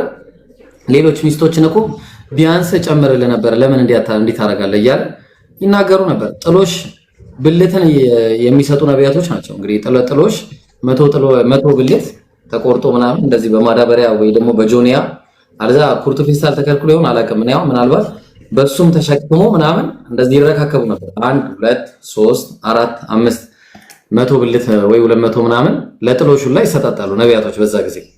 አሁን ቁም ነገሩ ምን መሰለ? ለምንድነው ከአንድ በላይ የተፈቀደ የሚለው በእስልምና ስትመጣ ውሽማ የሚባልን ነገር አንደኛ የሚያስቀር ነገር ነው። በጣም ትልቅ ሶሉሽን ነው። በዚህ ሰዓት በተለይ ሴቶች ቁጥራቸው ብዙ ነው። የሴት ቁጥር ብዙ ሆኖ ሳለ በዛ ላይ ደግሞ ነብያችን ሰለላሁ ዐለይሂ ወሰለም በተለይ የነብዩን ስታይ ከአንዷ ሚስታቸው ሲቀር ሁሉም እንዳለ አግብተው የፈቱ ናቸው እንዳለ ማለት ልጅ ያላቸው ምናምን ባሎቻቸው የሞቱባቸው እነዚህ ለመርዳት ነበር ሲያገቡ ራሱ የነበረው። እንዲህ አይነት ነገሮች ይበረታታሉ በእስልምና ተግባባን። በእስልምና ስለሚበረታቱ ነው አላህ 4 ድረስ እንድናገባ ፈቀደልን። 4ቱን ግን ማስተዳደር የሚችል ሰው ከሆነ ነው። ማስተዳደር የማይችል ከሆነ ፈዋሂደተን አው ማመለከት አይማኑኩም ነው። አንድ ብቻ ለበቅ ይሄንን እስልምና ብቻ ነው የሚለው። ማስተዳደር የማይችል ሰው ከሆነ አንድ ብቻ። ለምን ያ ሁሉ ሀብት ያለው ሰው በጣም ትልልቅ እንዴ በኤክስአር መኪና እየነዳ ቤቱ የሚገራርም ፎቅ ባለ ፋብሪካ የሆነ ሰው እንደዚህ አይነት ሰው ብቻውን አንዲት ሴት ከሚያኖር 3 ሴትን ጨምሮ 4 ሴቶችን ቢያኖር ብዙ ሰዎች በዛ ተንደላቀው ፈታ ብለው ይኖራሉ። ተግባባል። በተለይ ደግሞ የተሻለ ነገር የሚሆነው ደግሞ አግብተው የፈቱ ባሎቻቸው የሞቱባቸው የቲም የሚያሳድጉ የሆኑ ሰዎችን ማግባት ደግሞ በጣም የተሻለ ነው በእስልምና። እነዚህ በጣም ብዙ ምክንያቶቹ ናቸውና ለማንኛውም እነሱ ላይ ቀደም እንዳለህ ነው ኤቢኤች። እሺ ብሮጂ አመሰግናለሁ። ጀዛከላ። ቆይ ኢብሮ አትውረድ፣ እንትና ኤቢ አትውረድ። እንተ ኢብሮ እንዴት ነው የአርሰናል ደጋፊ መሆን በእስልምና እንዴት ይታያል? ሁለሞች ያስቀምጡት ነገር ዳይፍ ነው። በዚያ ትውጣበልሽ ታ ገብታ ተኛ መተጠይቃለ። አሁን ገብተ ሙቅ ምናምን ነበር መጠጣት ያነበረብህ። እንዴት ከጦር መልስ ወደ ጥያቄ ከባድ ነው በጣም። ኢብሮ ብዙ ጊዜ ላይ ሳይሆን አያስችለኝም እና ብዙ ጥያቄዎች ምናምን መስማት ፈልጋለሁ። ለዛ ነው ከነ ህመምክ የመጣው። ህመሜን አላለም ስማ፣ ህመሜን ጉዳቴን አላለም መጣ። አረጃቷል። እሺ አረጃ እንዴ ምንድነው እንዴ? እሺ ልጨምር በሐሳቡ ላይ። እሺ በሐሳቡ ላይ ልጨምር። እሺ በእስልምና ሃይማኖት ከአንድ በላይ ማግባት ግዴታ አይደለም፣ መብት ነው። ገባችሁ አይደል? ለምሳሌ እኔ ስነግራችሁ እኔ አሁን ከአንድ በላይ አላገባም፣ ይሄ እኔ አቋም። ስለዚህ ከአንድ በላይ አለማግባቴ ተጠያቂ አያደርገኝም። በቃ መብቴ ነው፣ ግዴታ አይደለም። እሺ ቆይ አንዴ ሚት ላድርግ። እሺ ሌላው ደግሞ ሁለተኛው ነገር አሁን ዓለም ላይ ሴቶች በጣም ቁጥራቸው እየበዛ ነው። በጣም ማለት ነው፣ በጣም ቁጥራቸው እየበዛ ነው። ሶላንኬ እባክህን ሚት አታንሳ። እና ቁጥራቸው በጣም ብዙ ነው እና ቁጥራቸው ብዙ ከመሆኑ የተነሳ ያው ሪያሊቲ ስናወራ አንድ ሴት ልጅ አግብታ ልጅ ከመውለድ ማለት ለሷ በጣም ትልቅ ነገር ነውና ይሄ ነገር ከምን ያግዘናል? አንደኛ ነገር ዝሙት እንዳይስፋፋ፣ ሴተኛ አዳሪዎች እንዳይበዙ፣ በሽታ እንትን እንዳይለ በቃ ይሄ ዝሙት ምናምን እነዚህ ነገሮች እንዳይበዙ ከዛ ነገር አጋዥ ከመሆኑ አንፃር ነው ይሄ የተባለው። ረያን ላግኝክ። ቆይሽ ታላቁ አለክ አለውጃ። እሺ የምጨምረው ነገር ካለ ጨምር። አረ የለም ይበቃል። ስንት ነው አንተ የምታገቡ?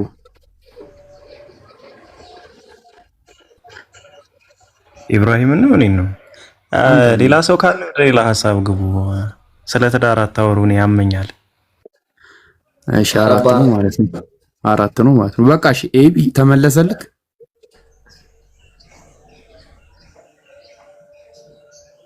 አይ እሱ ተመለሰልክ እኮ አርሰናል ብለን ጠይቅ። እኔ አርሰናል ደጋፊዎች ያሳዝኑኛልና ወደፊት አላህ ብሎ ጥሩ ደረጃ ከደረስኩ እነሱን እሰበስባቸዋለሁ። ሶላንኬ ቀጥል። ሶላንኬ ዶሚኒክ ሶላንኬ የሚባል ተጫዋች አለ ማቀው። አውሩ። እሺ ሐሚድ ፔናልቲ ኪክ ፒኬ። ሰላም አለይኩም። ወአለይኩም ሰላም ወራህመቱላሂ ወበረካቱ። እሺ የኔ ጥያቄ የሰው ልጅ የሚኖረው የተጻፈለት ነው ወይስ የምርጫውን ነው ቀድሞ የተጻፈለት? የሥራውን ነው የሚኖረው። የተጻፈው አላህ የሩቅ ሚስጥር አዋቂ ስለሆነ የጻፈው ነው እንጂ ያ ከዛ ነገር መውጣት አይችልም። ኦፍ ኮርስ ለምንድን ነው የማይወጣው? አላህ ስለማይሳሳት። አላህ ስለማይሳሳት ከዛ ነገር መውጣት አይችልም። ተግባባል? አላህ አይሳሳትምና። ምክንያቱም አላህ የሩቅ ሚስጥር አያውቅም ካልን ደግሞ አላህ አምላክ ላይ ሆኖ ነው። ስለዚህ አላህ ሁሉንም አዋቂ ነው። ሁሉን አዋቂ ስለሆነ ለቀለም ምን አለው ጻፈ አለው። እስከ የውመል ቂያማ የሚሆነውን ነገር ጻፈ። ዕውቀቱን የተጻፈ እና ከውንይና ሸርዒ የሚባል ነገር አለ። በዚህ ውስጥ ለምሳሌ ወንድ መሆነ በምርጫ አይደለም፣ ሴት መሆኗ አንዲት ሴቷ በምርጫው አይደለም፣ ቀይ መሆነ በምርጫ አይደለም፣ ጥቁር መሆን በምርጫ አይደለም።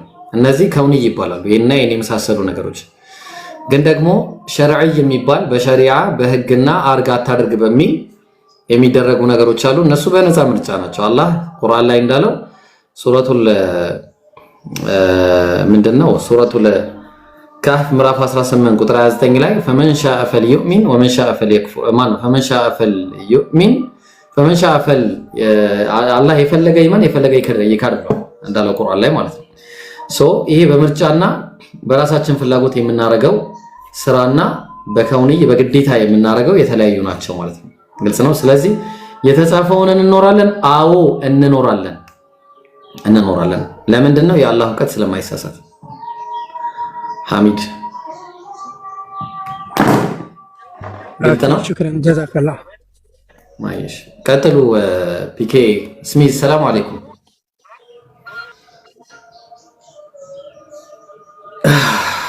አላችሁ እዛ አይመቸኝም ብለዋል ስሚዝ።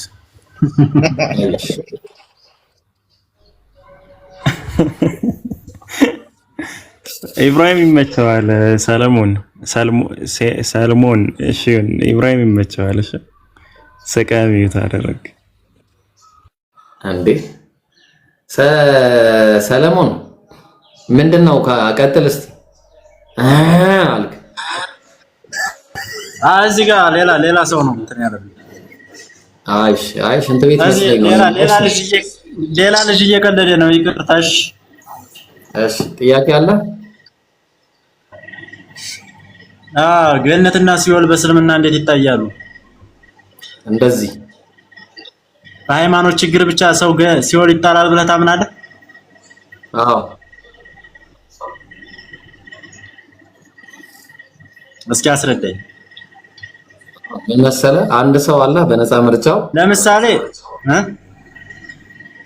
እሺ ምሳሌ እንቀጥል። አይ ለምሳሌ አሁን ከተወለድኩ ጀምሮ የክርስትና ተከታይ ነኝ። እሺ ክርስቲያን መሆኔ ደግሞ ያው ከእናትና ስለሆነ ያው በማወቅ በምናምን ላይሆን ይችላል። ተወልጄ ሙስሊምን በሆን እናትና አባቴ እንደዛ ቢሆኑ ሙስሊም ነበር መሆነው አይደል? ምንድነው የመጨረሻ ጥያቄ? ስለዚህ የመጨረሻ ላይ ስህተት ሆኖ ቢገኝ እኔ ሲኦል እንዴት ልጣል እችላለሁ? የኔ ስህተት ነው? ያው ዛሬ እየነገርኩ ነው። ዛሬ አላህ አንድ ነው። ከአላህ ውጪ በእውነት የሚመለክ አምላክ ጨርሻለሁ። ነብዩ መሐመድ አዳምጠኝ። ነብዩ መሐመድ የአላህ መልእክተኛ ናቸው።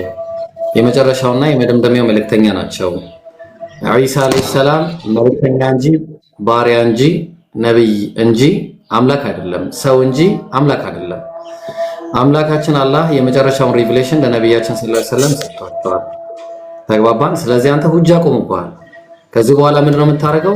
ማመዛዘን መቻል አለብህ። ማንበብ መቻል አለብህ። ምንም አይነት ዑዝር የለም። ሰምተሃል። አላህ ግን ባልሰሙና ባላዩ ህዝቦች ላይ ምንድነው የሚለው? አላህ ቁርአን ላይ ሲናገር ወማ ኩና ሙዐዚቢነ ሐታ ነብዐሰ ረሱላ፣ መልእክተኛ እስከምልክ ድረስ ማንንም አልቀጣም ብሏል። ዛሬ ግን አንተ መልእክት ደርሰዋል። እስከዛሬም እየሰማ እያዳመጥክ ነው። አንድ ሰው ሲወለድ የሚወለደው አላ ፊጥራ በእስልምና ላይ ነው። በእስልምና ጎዳና ላይ ነው የሚወለደው። የአንድ አምላክን እሳቤ ይዞ ነው የሚወለደው። ከአንድ አምላክ ውጪ ሌላ የሚመለክ አምላክ አእምሮ ላይ ስለማያውቅም ሶስት አምላክ በአንድነት የሚል አእምሮ ላይ ሊሳልም አይችልም። 12 አምላክ ብሎ ሊስል አይችልም። ያለው አንድ ብሎ ነው ሊስልም ይችላል። ያ አንዱ አምላክ እንደዚህ ነው የፈጠረን። ፊጥራ ማለት ይሄ ነው። ስለዚህ አንዱ አምላክ ሲፈጥረን በዚህ ሁኔታ እንደፈጠረን ሁሉ ይህንን ዛሬ የነገርንህን መንገድ ደግሞ እንግዲህ ነቢያችን ሰለላሁ ዐለይሂ ወሰለም ሲናገሩ ማ ሚን መውሉድን ኢላ ዩለዱ ዐለል ፊጥራ፣ ማንም ሲወለድ በፊጥራ ላይ እንጂ አይወለድም። በእስልምና ላይ አንድ አምላክን በማሰብ አንድ አምላክን በማምለክ እሳቤ ላይ እንጂ አይወለድም።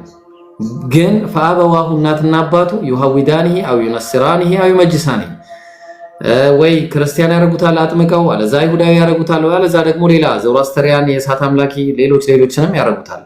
ስለዚህ የሰው ልጅ ግን እኛ ግን ስንወለድ ሙስሊሞች ስለሆነ አንጠመቅም ምን አንልም በዛው ነው ቀጥለን ያለነው እንደተፈጠረን ያለነው አልহামዱሊላህ ስለዚህ የተፈጠርከው በእስልምና ላይ ነው ያው ዛሬ መልእክቱ ደርሷል እንግዲህ ከዚህ በኋላ እምቢ ካልክ አሳረን ትበላለህ አላህ ይጠብቅህ ከዛ ሂዳያን አላህ ቀጥተኛውን ጎዳና አላህ ይስጥህ ያን ያለው ነገር ሰለሞን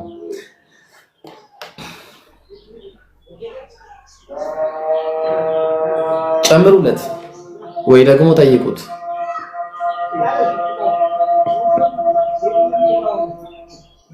የሎ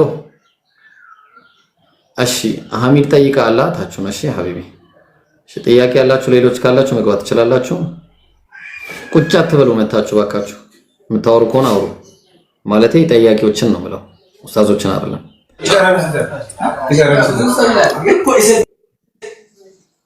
እሺ ደውመን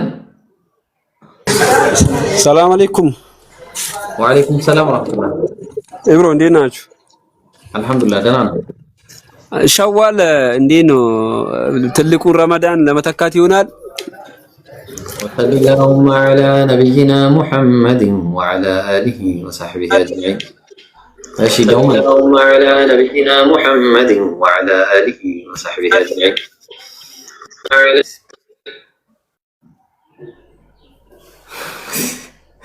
እሺ ደውመን አለ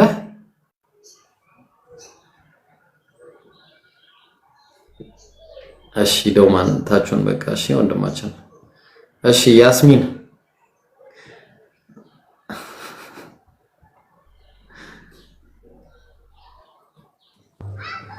ያስሚን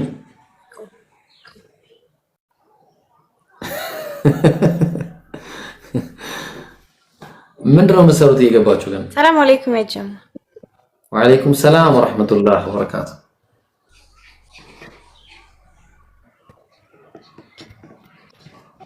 ጥያቄ ምን መሰለህ አላገባውም ግን ሳገባ አግብቼ ባሌ ማለት ሁለተኛ ሚስት ለማግባት ፍቃድ ቢጠይቀኝ እኔ ፍቃድ ባልሰጥስ በራሱ በእንትን ማግባት ይችላል? አዎ ይሄ ከእንትን ጋር የሚያያዝ ስለሆነ ለመለሰልሽ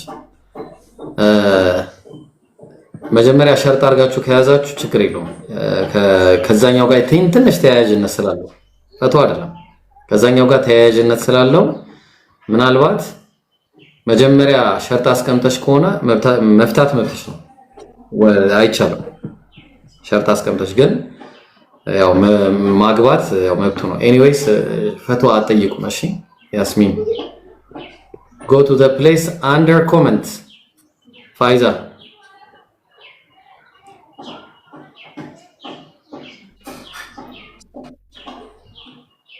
ቀስ ብሎ ነው የሚደርሳቸው እንትኑ ኔትወርኩ ወይስ እኔ ነኝ እንደ ማስቲካ የተሟዘዝኩ ያለሁት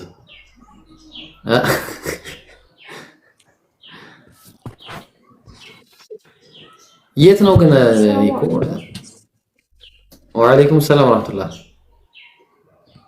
ሰላም እሺ ሞጣን ይዘዝባችሁ አው ጥያቄ ነበር እሺ ጥያቄ ጠይቂሽ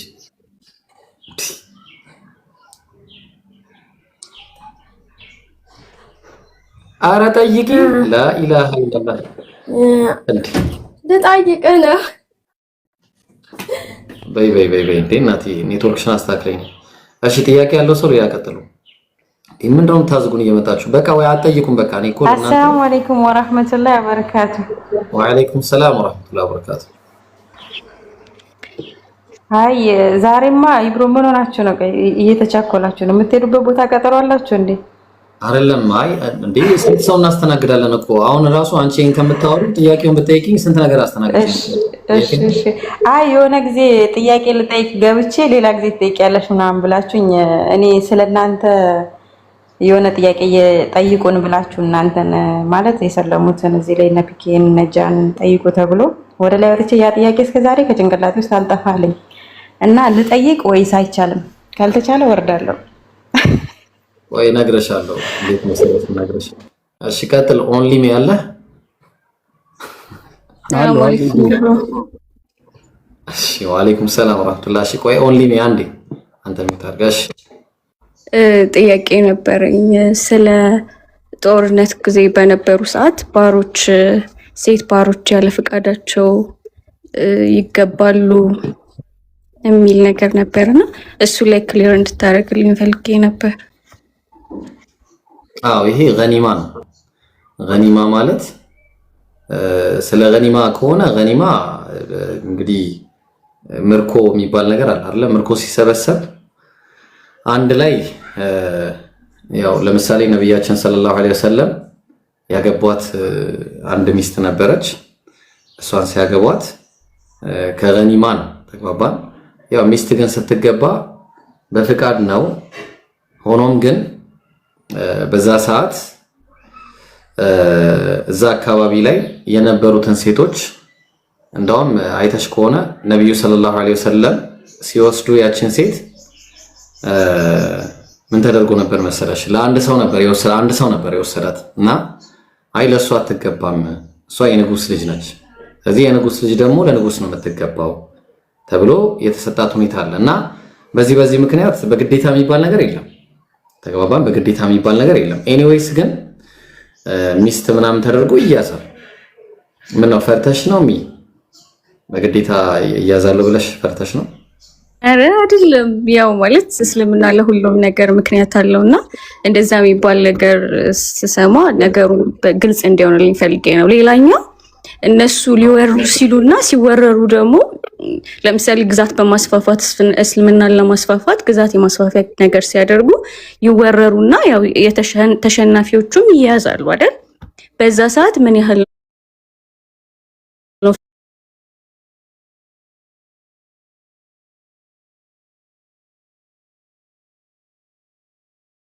ብዙ ነገር አለ። ከዛ በኋላ ፋሚሊ የላቸው ምናምን እንደውም ጥቅም ነው ለነሱ። ይሄ እንደውም ሶሉሽን ነው። ተቀባን። ስለዚህ በስነ ስርዓት በትክክለኛው መንገድ ይጋባሉ ማለት ነው ያለው ነገር። ይሄ በክርስትና ደግሞ ባስ ያለ ነው። ህፃናትን ሳይቀር ወስደሽ እንደፈለግሽ ነው የምታረጊው። በዚህ በክርስትናው ደግሞ ስንሄድ ምርኮ መከፋፈል ነው ያለው። እዛ እንደውም የባሰ ነው። በክርስትናው ደግሞ ያው እኔ የነጽር ቤት ስለሆነ ነው እንደዚህ ማድረገው። ኤኒዌይስ ያን ይመስላል። ጀዛከላሁ ምስክናል። አንድ አንቀጽ አንብብላት። አንብብላት። መርሃባሽ ሱራ 24 ቁጥር 33 ላይ ከጠቅሾ ጋር በተገናኘ ማለት ነው። እነዚያም የማግቢያን ጣጣ የማያገኙ አላህ ከችሮታው እስከሚያከብራቸው ድረስ ይጠበቁ። እነዚያንም እጆቻችሁ ከጨበጧቸው አገልጋዮች ገንዘብ ሰጥተው ነፃ ለማውጣት መጻጻፍን የሚፈልጉትን ከነሱ መልካምን ነገር ብታውቁ ተጻጻፏቸው። ከአላህም ገንዘብ ከዚያ ከሰጣችሁ ስጧቸው። ይሄ ሙካተባ ይባላል። ባሪያ ነፃ የሚወጡበት መስመር ውስጥ ማለት ነው። ነፃ መውጣት ቢፈልጉ እርዷቸው ነው። አንቺ የጠየቅሽው ጋር የሚገናኘውን ስንመጣ ሴቶች ባሮቻችሁንም መጠበቅን ቢፈልጉ የቅርቢቱን ህይወት ጥቅም ለመፈለግ ብላችሁ በዝሙት ላይ አታስገድዷቸው ይላል። የሚያስገድዳቸውም ሰው አላህ ከመገደዳቸው በኋላ ለተገደዱት መሐሪ አዛኝ ነው ይላል። ስለዚህ ያለ ፍላጎታቸው አንድ ሰው ሴክሹዋል ኢንተርኮርስን ፈልጎ ማለት ነው በግድ እነሱን ለዛ አላማ መውሰድ አይችልም ነው የሚያስቀምጠው ነገር ይሄንን ባሪያዎችን በተመለከተ። ያ ማለት በጋብቻ እና በፍቃዳቸው ነው የሚወሰዱት እንጂ ስለተገዙ ባሪያ ስለሆኑ ብቻ አንድ ሰው ወይ ደግሞ ምርኮ የደረሰው ሰው ያችን ሴት መውሰድ አይችልም ማለት ነው። መውሰድ አይችልም ሳይሆን ሴክሹዋል ኢንተርኮርስ ማድረግ አይችልም ነው። ምርኮማ ኦሬዲ ምርኮ እኮ ነው። እሺ ጀዛከላሁ ምስክናለሁ። መርሃባ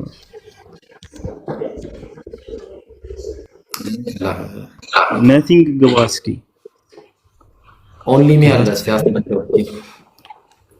እሺ ኦንሊ ሚ አለ ወራለሽ አሎ ሰላም ነው። ሰላም እንዴት ነው? አሎ እግዚአብሔር ይመስገን። ጥያቄ መጠየቅ ይቻላል? አዎ ትችላለህ። ከየት ቤተ እምነት? ቤተ እምነት የኔን ለጊዜው ያዘውና ልጠይቅ ፈልጌ ነው። እንዴት ነው የሚይዘው አልነገርከኝ? ስለ እስልምና ማወቅ ነው የፈለኩት ለዛ ነው። አዎ ይገባናል። ላይ ያው መታወቅ እኮ ግድ ነው አይደል? ማን ብዬ ላውራ ምን ብዬ ላውራ? አሁን አንተ እኔ አሁን አባቴ ካቶሊክ ነው፣ እናቴ ኦርቶዶክስ ነች። ስለዚህ ነው አንተ አይ ቤተሰቦች አመለካከታቸው ለኛ አይጠቅመንም። አንተ አሁን ላይ ያለው የኔ አመለካከት ደግሞ ማወቅ ስለፈለኩ ነው። እስልምና ገና አልወሰንኩም። ኦኬ፣ ስለዚህ ሃይማኖት ላይ አይደለህም ነው ገና እያወቅህ ነው። ብዙ እውቀትም የለኝም ቱ ቢ ኦነስት። አይ ችግር የለውም። ልጠይቅህ እኮ አይደለም እንተዋወቅ ብቻ ነው ያልኩህ። ችግር የለውም። ወደ አሁን ሃይማኖት የለኝም ገና ልማር ነው ካልክ ችግር የለውም መጠየቅ ትችላለህ። ያው ጥያቄ እኔ በእስልምና ስለ ድህነት እንዴት ነው የሰው ልጅ የሚድነው ከምንድን ነው የሚድነው የሚለውንና ሰውስ የተፈጠረው ለምንድን ነው የሚሉትን ከዛ በኋላ እየጠየቁ ይሄዳሉ። እያጠራ ነው ማለት ነው። መርሃባሽ በመጀመሪያ ያው የሰው ልጅ የተፈጠረበት ዓላማ ለምንድን ነው የሚለው አላህ Subhanahu Wa Ta'ala ቁርአን ላይ ወማ ኸለቅቱል ጂነ ወልኢንስ ኢላ ሊያዕቡዱን ይላል። ሰውንም ሆነ አጋንንትን አልፈጠርኳቸውም እኔ ሊገዙኝ ቢሆን እንጂ ይላል። ስለዚህ የተፈጠርንበት ዓላማ አላህ Subhanahu Wa Ta'ala ለመገዛት ነው ማለት ነው። ያ የኛ የተፈጠርንበት ዓላማ ነው። ያው ዓላማውን ስለጠየቀኝ ሁለተኛ የሚድኑት ከምንድን ነው ከተባለ ከጀሃነም ቅጣት ወይም ደግሞ ከዘላለማዊ እሳት በክህደት ምክንያት ከምንገባበት ከዘላለማዊ እሳት ከዛ ነው የምንድነው። እንዴት ነው ምንድነው? መጀመሪያ ለመዳን እምነት ያስፈልጋል። አንድ ሰው ማመን መቻል አለበት። ከዛ ያው እምነት ሲባል ደረጃዎች አሉት። ላይክ በልብ ማመን አለ፣ በቃል መመስከር አለ፣ ከዛ በተግባር ማሳየት አለ። እነዚህ ሁሉ የእምነት ክፍሎች ናቸው። ስለዚህ ያመነ መልካም ስራ ይሰራ ለሚሰራቸው ኃጢያቶች ደግሞ የሚጸጸት የሚመለስ ከሆነ የአላህን እዝነት ወይም የአላህን ረህመት ያገኛል። ያ ማለት ይድናል ማለት ነው። ስለዚህ ጽናት ይፈልጋል፣ እምነት ይፈልጋል፣ መልካም ስራ ይፈልጋል አንድ ሰው ለመዳን።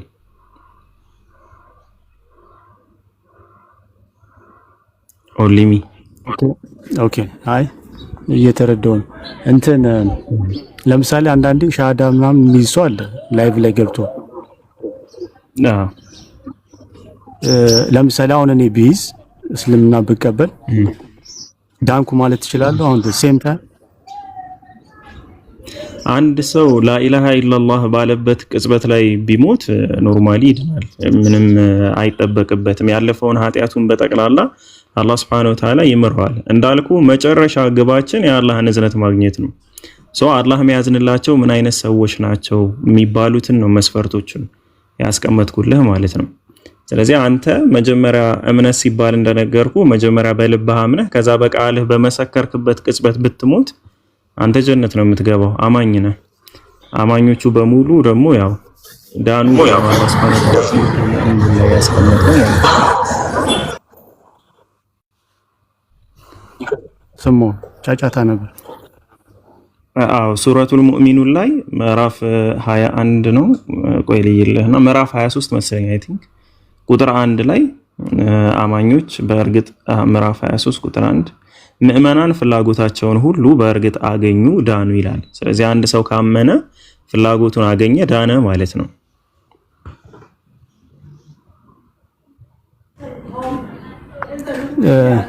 እየጠየቅኩ ያለሁት ግን በነገራችን ላይ ባይሙሬ ከክርስትናው እምነት ነው ካልኩ ከቤተሰብ አንፃር እያነጻጸርኩ ነውና ትችላለህ፣ ችግር የለም። አዎ ገብቶኛል። ግን እንደዚህ በቅስፈት የምትድኑበት ምክንያቱ ትንሽ ስላልገባኝ ነው። ገብቷል? አዎ ምንድነው እንዳልኩ በአላህ Subhanahu Wa Ta'ala እዝነት ነው። እሱ ፋይናሊ ያለው ነው። የአላህን እዝነት ለማግኘት ደግሞ መጀመሪያ ማመን አለብን፣ መልካም ስራ መስራት አለብን፣ በዛ ላይ ደግሞ መጽናት አለብን። ኦኬ ያ ምን ይባላል? የአላህ Subhanahu Wa Ta'ala እዝነት እናገኛለን ማለት ነው። አላህ ደግሞ የሚያዝንለትን ሰው ጀነትን ይሰጠዋል ወይም ደግሞ ያድነዋል፣ ከጀሃነም እሳት ይጠብቀዋል። በቅጽበት ሳይሆንኛ የምንድነው። አሁን አንተ ኤክሴፕሽናል የሆነ ነገር ነው የጠየከኝ። እኔ ለምሳሌ አሁን ሻሃዳ ብቀበል እድናለሁ ወይ ነው ያ ማለት ከዛ በኋላ አትኖርም እያልከኝ ነው። ምትኖር ከሆነማ ያው ሻሃዳ በተቀበልክበት ቅጽበት አይደለም፣ ግን ምትሞት ከሆነ ብዬ ነው እያወራሁ ያለው። ገባ? አላህ Subhanahu Wa Ta'ala አንተ ሻሃዳ ከልብህ አምነህ ሻሃዳ ይዘህ ምትሞት ከሆነ የአላህን እዝነት ታገኛለህ። ተረድተኸኛል? እንጂ ሸሃዳ በያስክበት ቅጽበት ላይ ይህ ሰው ድኗል አይደለም። ከምንድን ነው የምድነው? እዚህ ምድር ላይ ሆነ አውልኝ ለምሳሌ ክልል ለማለክ አደምና ሔዋን የተፈጠሩት ቤት ስፍራ ነው። አሚን በምድር ነው ወይስ በገነት? ምን አገናኘው? የድነቱ ጉዳይ ገብቶ ነው። ከዛ ስለ አደምና ሐዋ እናወራለን። ኦኬ ፒኪ ምን ለለብዬ ነው አሁን አንዳንዴ ከአይምሬ ከሚመጡት ኮንሰፕት ጋር ያነጻጸርኩ ነው የምጠይቀና የአደምና ሐዋ በጣም ወደው ስቶሪ ስለሆነ በደንብ አሰምታ ችግር የለውም። በመጥፎ እንዳትይዝብኝ እንዳልኩ ዕውቀቱ የለኝም።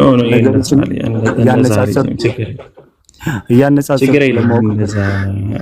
አንድ ነገር ላስረዳ። እኛ አሁን ላይ በእሳት አፋፍ ላይ ነው የሰው ልጅ አጠቃላይ ያለሞተ ሰው ብለን ነው ምናምን። የእሳት አፋፍ ማለት ምን ማለት ነው? ከሞትም በኋላ ነው ድነትም መጥፋት የሚባሉ ሁለቱ ነገሮች አሉት። አንተ አሁን እኔም ፐርሰናሊ ድነሃል ወይ ብትለኝ ላይክ እኔ እኮ ምድር ላይ ነው ያለሁት። ከምንድን ነው ምንድነው? የዳነ ሰው መቀመጫው ጀነት ነው እንጂ እዚህ ምድር አይደለም። ያልዳነ ሰው ደግሞ መቀመጫው ጀሃነም ነው እንጂ እዚህ ምድር አይደለም። ሶ እኔ ድኛለሁ ወይ ብትለኝ አንተንም ሴንቲንግ ነው የምነግርህ። ብትድን ኑሮ ጀነት ትገባለህ ነው። አልዳንኩም ወይ ከሆነ ደግሞ ባትድን ኑሮ ጀሃነም ትገባ ነበር። አሁን ምድር ላይ ነው ያለው። ገብቶሃል ሐሳቡ? ሰው አንተ እስክትሞት ድረስ ባለው ነገር ላይ ስራህ አለ፣ እምነት አለ፣ እነዚህ ነገራቶች አሉ። የምትሞትበትን ቅጽበት ግን አንተም እኔም አናውቀውም፣ ማንም አያውቀውም። ስለዚህ እኔ እየነገርኩህ ያለሁት ከሞት በኋላ ስላለው ነገር ከሆነ አማኝ ሆኖ የሚሞት ማንኛውም አካል ይድናል ነው ያልኩ ያለሁት። እሺ ሀይቢ ከተረዳኸኝ እንቻሉ ግን እንዴት ብዬ እንደማስቀምጠው አላውቅም። አሁን እሺ እስልምናን ተቀበልኩ፣ ሻሃዳ ያስኩኝ፣ ከዛ የሚጠበቅብኝ ነገሮች አሉ ከኔ አይደል በህይወት ካለው እነዛ ነገሮች እነሱ አሁን ለምሳሌ ልክ እንደ ዶግማ እንደምንለው አላ በክርስቲያናው ልክ እንደሱ ምንድነው ማድረግ የሚጠበቅብኝ ከኔ?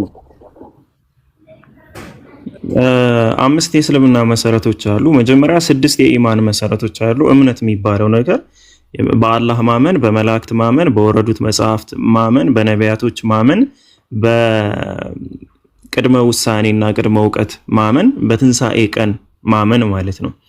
እነዚህ በሙሉ የእምነት መሰረቶች ናቸው። እነዚህን በማመን ደረጃ ካመንክ ከዛ ደግሞ 5 እስልምና የሚባል አዕማደ ያው ሚስጥራት ብላችሁ እንደምትጠቀሙት ማለት ነው የእስልምና ምሰሶዎች አሉ።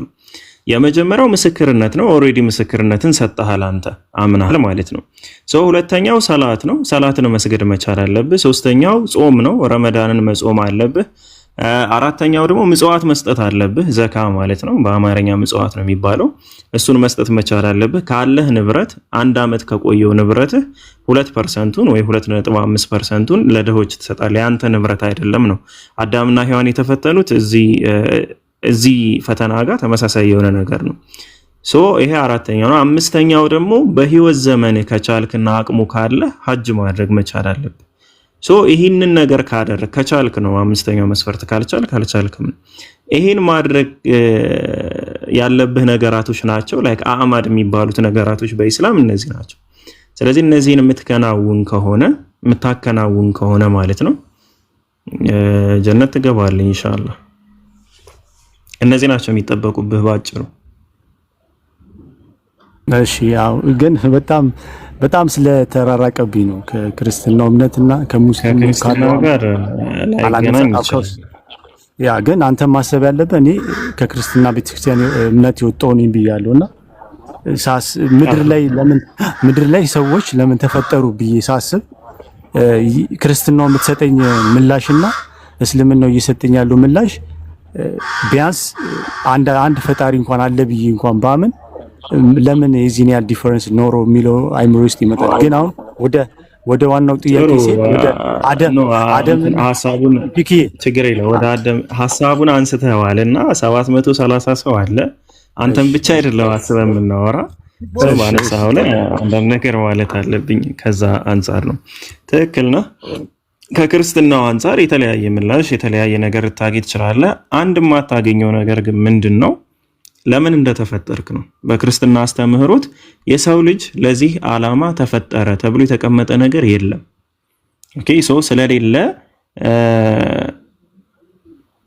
ስለሌለ ማለት ነው ምላሹን ልታገኘው አትችልም። ለምንድን ነው የተፈጠረ ካልክ ትእዛዝ ነው የሚነግሩ ወይ የምድር አራዊትን እንዲገዛ ምናምን ማስረጃ ሲባል ይኸው ግዙ ተብሏል። ግዙ ማለት ትእዛዝ ነው የሚሰጡ ነገር። እንደ ኢስላም ስትመጣ ግን አላህ Subhanahu Wa Ta'ala በግልጽ ያስቀመጠው ሰውንና ጋኔሎችን ነው ያለ። ለምን ሁለቱ ነው ነፃ ፈቃድ ያላቸው ፍጥረቶች ማለት ነው። ሶ ሰውንና ጋኔሎችን እኔን በገዛ ፈቃዳቸው እኔ ሊገዙኝ ነው የፈጠርኳቸው ነው። ለሱ ትእዛዝ ልናድር ለሱ ትእዛዝ ልንውል ነው የተፈጠርንበት። ዓላማችን ግባችን ራሱ ያ ነው። ስለዚህ ከዚህ ጋር ይለያያል። የድነት ጉዳይ ላይ በተመለከተ ብዙ ልዩነት አለው። ሜቢ ኦርቶዶክስ ከሆንክ ተመሳሳይ ነገር ይኖርናል ከኢስላም ጋር። ከኦርቶዶክስ ውጭ ከሆንክ ግን እምነት ብቻውን ያድናል የሚል እምነት ያላቸው ስለሆኑ ብዙዎቹ ማለት ነው እና ድኛለሁ የሚል አስተሳሰብም ስላላቸው አንድ አይነት ነገር አይመጣልህም። አሁን ወደ ዋናው ጥያቄ ወዳልከው ማለፍ ትችላለህ። በነገራችን ላይ ጥሩ የእንትን እያልከኝ ስለሆነ በጣም ማመሰግን። ስለ አሁን ለምሳሌ ለማነጻጸሩም ለእንትኑም እንዲመቸኝ አዳምና ዮሐን የመጀመሪያው የተፈጠሩት በአላህ በምን ውስጥ ነው? ለምን ፈጠራችሁ? በዛ ኮንሰፕት ሂደሽ ሰው ለምን ተፈጠረ ሳይሆን አዳምና ዮሐን የተፈጠሩት በየትኛው ስፍራና ለምንድን ነው የተፈጠሩት የሚለውን አንዴ አስረዳኝ። እሺ የመጀመሪያው አደምና ሐዋን ጨምሮ ጋኔሎችን ጨምሮ እንዳልኩ ሰዎች ስለሆኑ ጄኔራል የሆነው ጥቅላዊ ነገር አላህን ሊታዘዙ አላህን ሊገዙ ነው። ግን ሱረቱል በቀራ ምዕራፍ 2 ቁጥር 30 ላይ ሙሐመድ ሆይ ይላል አላህ Subhanahu Wa Ta'ala ሲናገር ጌታህ ለመላእክት እኔ አለ በምን ላይ በምድር ላይ ምትክን አድራጊ ነኝ። ኸሊፋ የሚለው ቃል ኸሊፋ የሚለው እዚህ ጋር ያለው አረብኛው ቃል ማለት ነው። ወኢዝ ቃለ ረቡከ ሊልመላኢከቲ ኢኒ ጃኢሉን ፊል አርዲ ኸሊፋ ይላል። ኸሊፋ ማለት አንደኛው ትርጉሙ ተተካኪ ትውልድ ማለት ነው፣ በሞትና በህይወት የሚተካካ ትውልድ። ሁለተኛው ደግሞ የፈጣሪ ምትክ ባለስልጣን ሆኖ ፍጥረታትን እዚህ ምድር ያለ ፍጥረታትን የሚያስተዳድር ፍጡር ማለት ነው። ላይክ እንስሳትን ምናምን ሁሉን የሚገዛ እንደዛ ፍጥረቱ ማለት ነው። ሶ በምድር ላይ ምትክን አድራጊ ነኝ ነው የተፈጠሩት። ፐርፐዝ ምድር ላይ ሊኖሩ ነው። እስከ መች ድረስ ግን ይላል ምትክ ተተካኪ ስለሚል በሞት እስኪወጡ ድረስ ማለት ነው። ገባ? በሞት ወጥተው በትውልድ የሚተካው ተተካኪ የሚሆነው ምድር ላይ ነው። ሶ ምድር ላይ ምትክን አድራጊ ነኝ አለ ባለ ጊዜ አስታውስ። እኛ ከማመስገን ጋር የምናጠራህ ለአንተም የምንቀድስ ስንሆን በእርሷ ውስጥ የሚያጠፋንና ደሞችን የሚያፈስን ታደርጋለህን አሉ። አላህ እኔ የማታውቁትን ነገር አውቃለሁ አላቸው። ሶ የተፈጠረው ለምድር ቢሆንም ከምድር አፈር ነው ተወስዶ የተፈጠረው። ሚሽካት አልመሳቢህ 100ኛው ሐዲስ ላይ የተቀመጠ ነገር አለ። ከተለያየ የምድር ክፍል ላይ ካለ ከተለያየ አፈር ተወስዶ አደም አለይሂ ሰላም ተፈጥሯል። ሶ የተፈጠረው ግን ጀነት ላይ ነው። ጀነት የሚባለው ነገር ሁለት አይነት እይታ አለ እንደ የሙስሊም ዑለማዎች አቋም ማለት ነው። አንደኛው ምድር ላይ የነበረች ነች ወይም ሰማይ ላይ የነበረ ቦታ ነው። ልክ እንደ እንትን ብለው ሰደው በኤደን ተከለ እንደሚለው አይነት ኮንሴፕት አድርገው ሰደው፣ ግን በጣም ውስን ናቸው።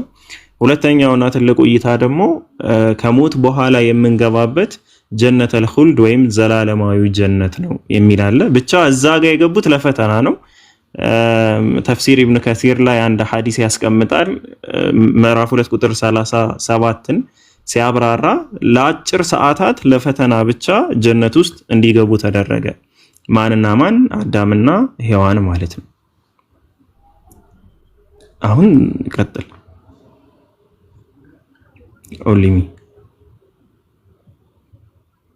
ኦሊሚ አለ አንዴ እሺ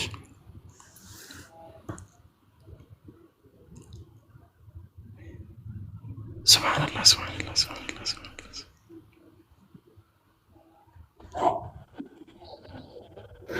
ምንድነው ታስተውል? አንዴ ባንክ እየገባው ነውና እንዳታስወጡ። እኔ ደስ ይለኛል እንዳይወጣ። እሺ ብሮ፣ እኔም ሰግጄ ልመለስ። አንተም ባንክ ገብተውጣ እናወራለን ኢንሻአላህ። እስከዛ ይቀጥላል። እሺ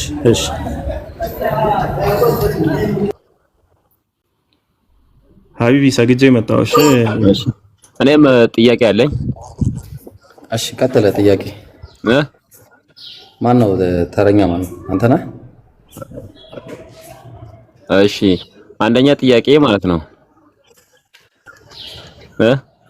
ይሰማል አይደል? አዎ ይሰማል።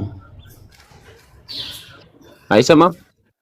ኧረ እየሰማሁ። አንደኛ ጥያቄ ማለት ነው ካሉት ሃይማኖት ውስጥ ትሰማለህ አይደል?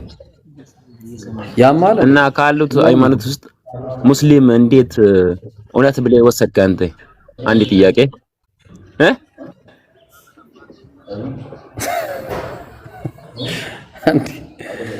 እሺ ኔትወርክን አስተካክል። ማን ሌላ ሰው ጋር ልቀጥልሽ? ኔትወርክ አስተካክል። ሬዲዮ አረከኝ እኮ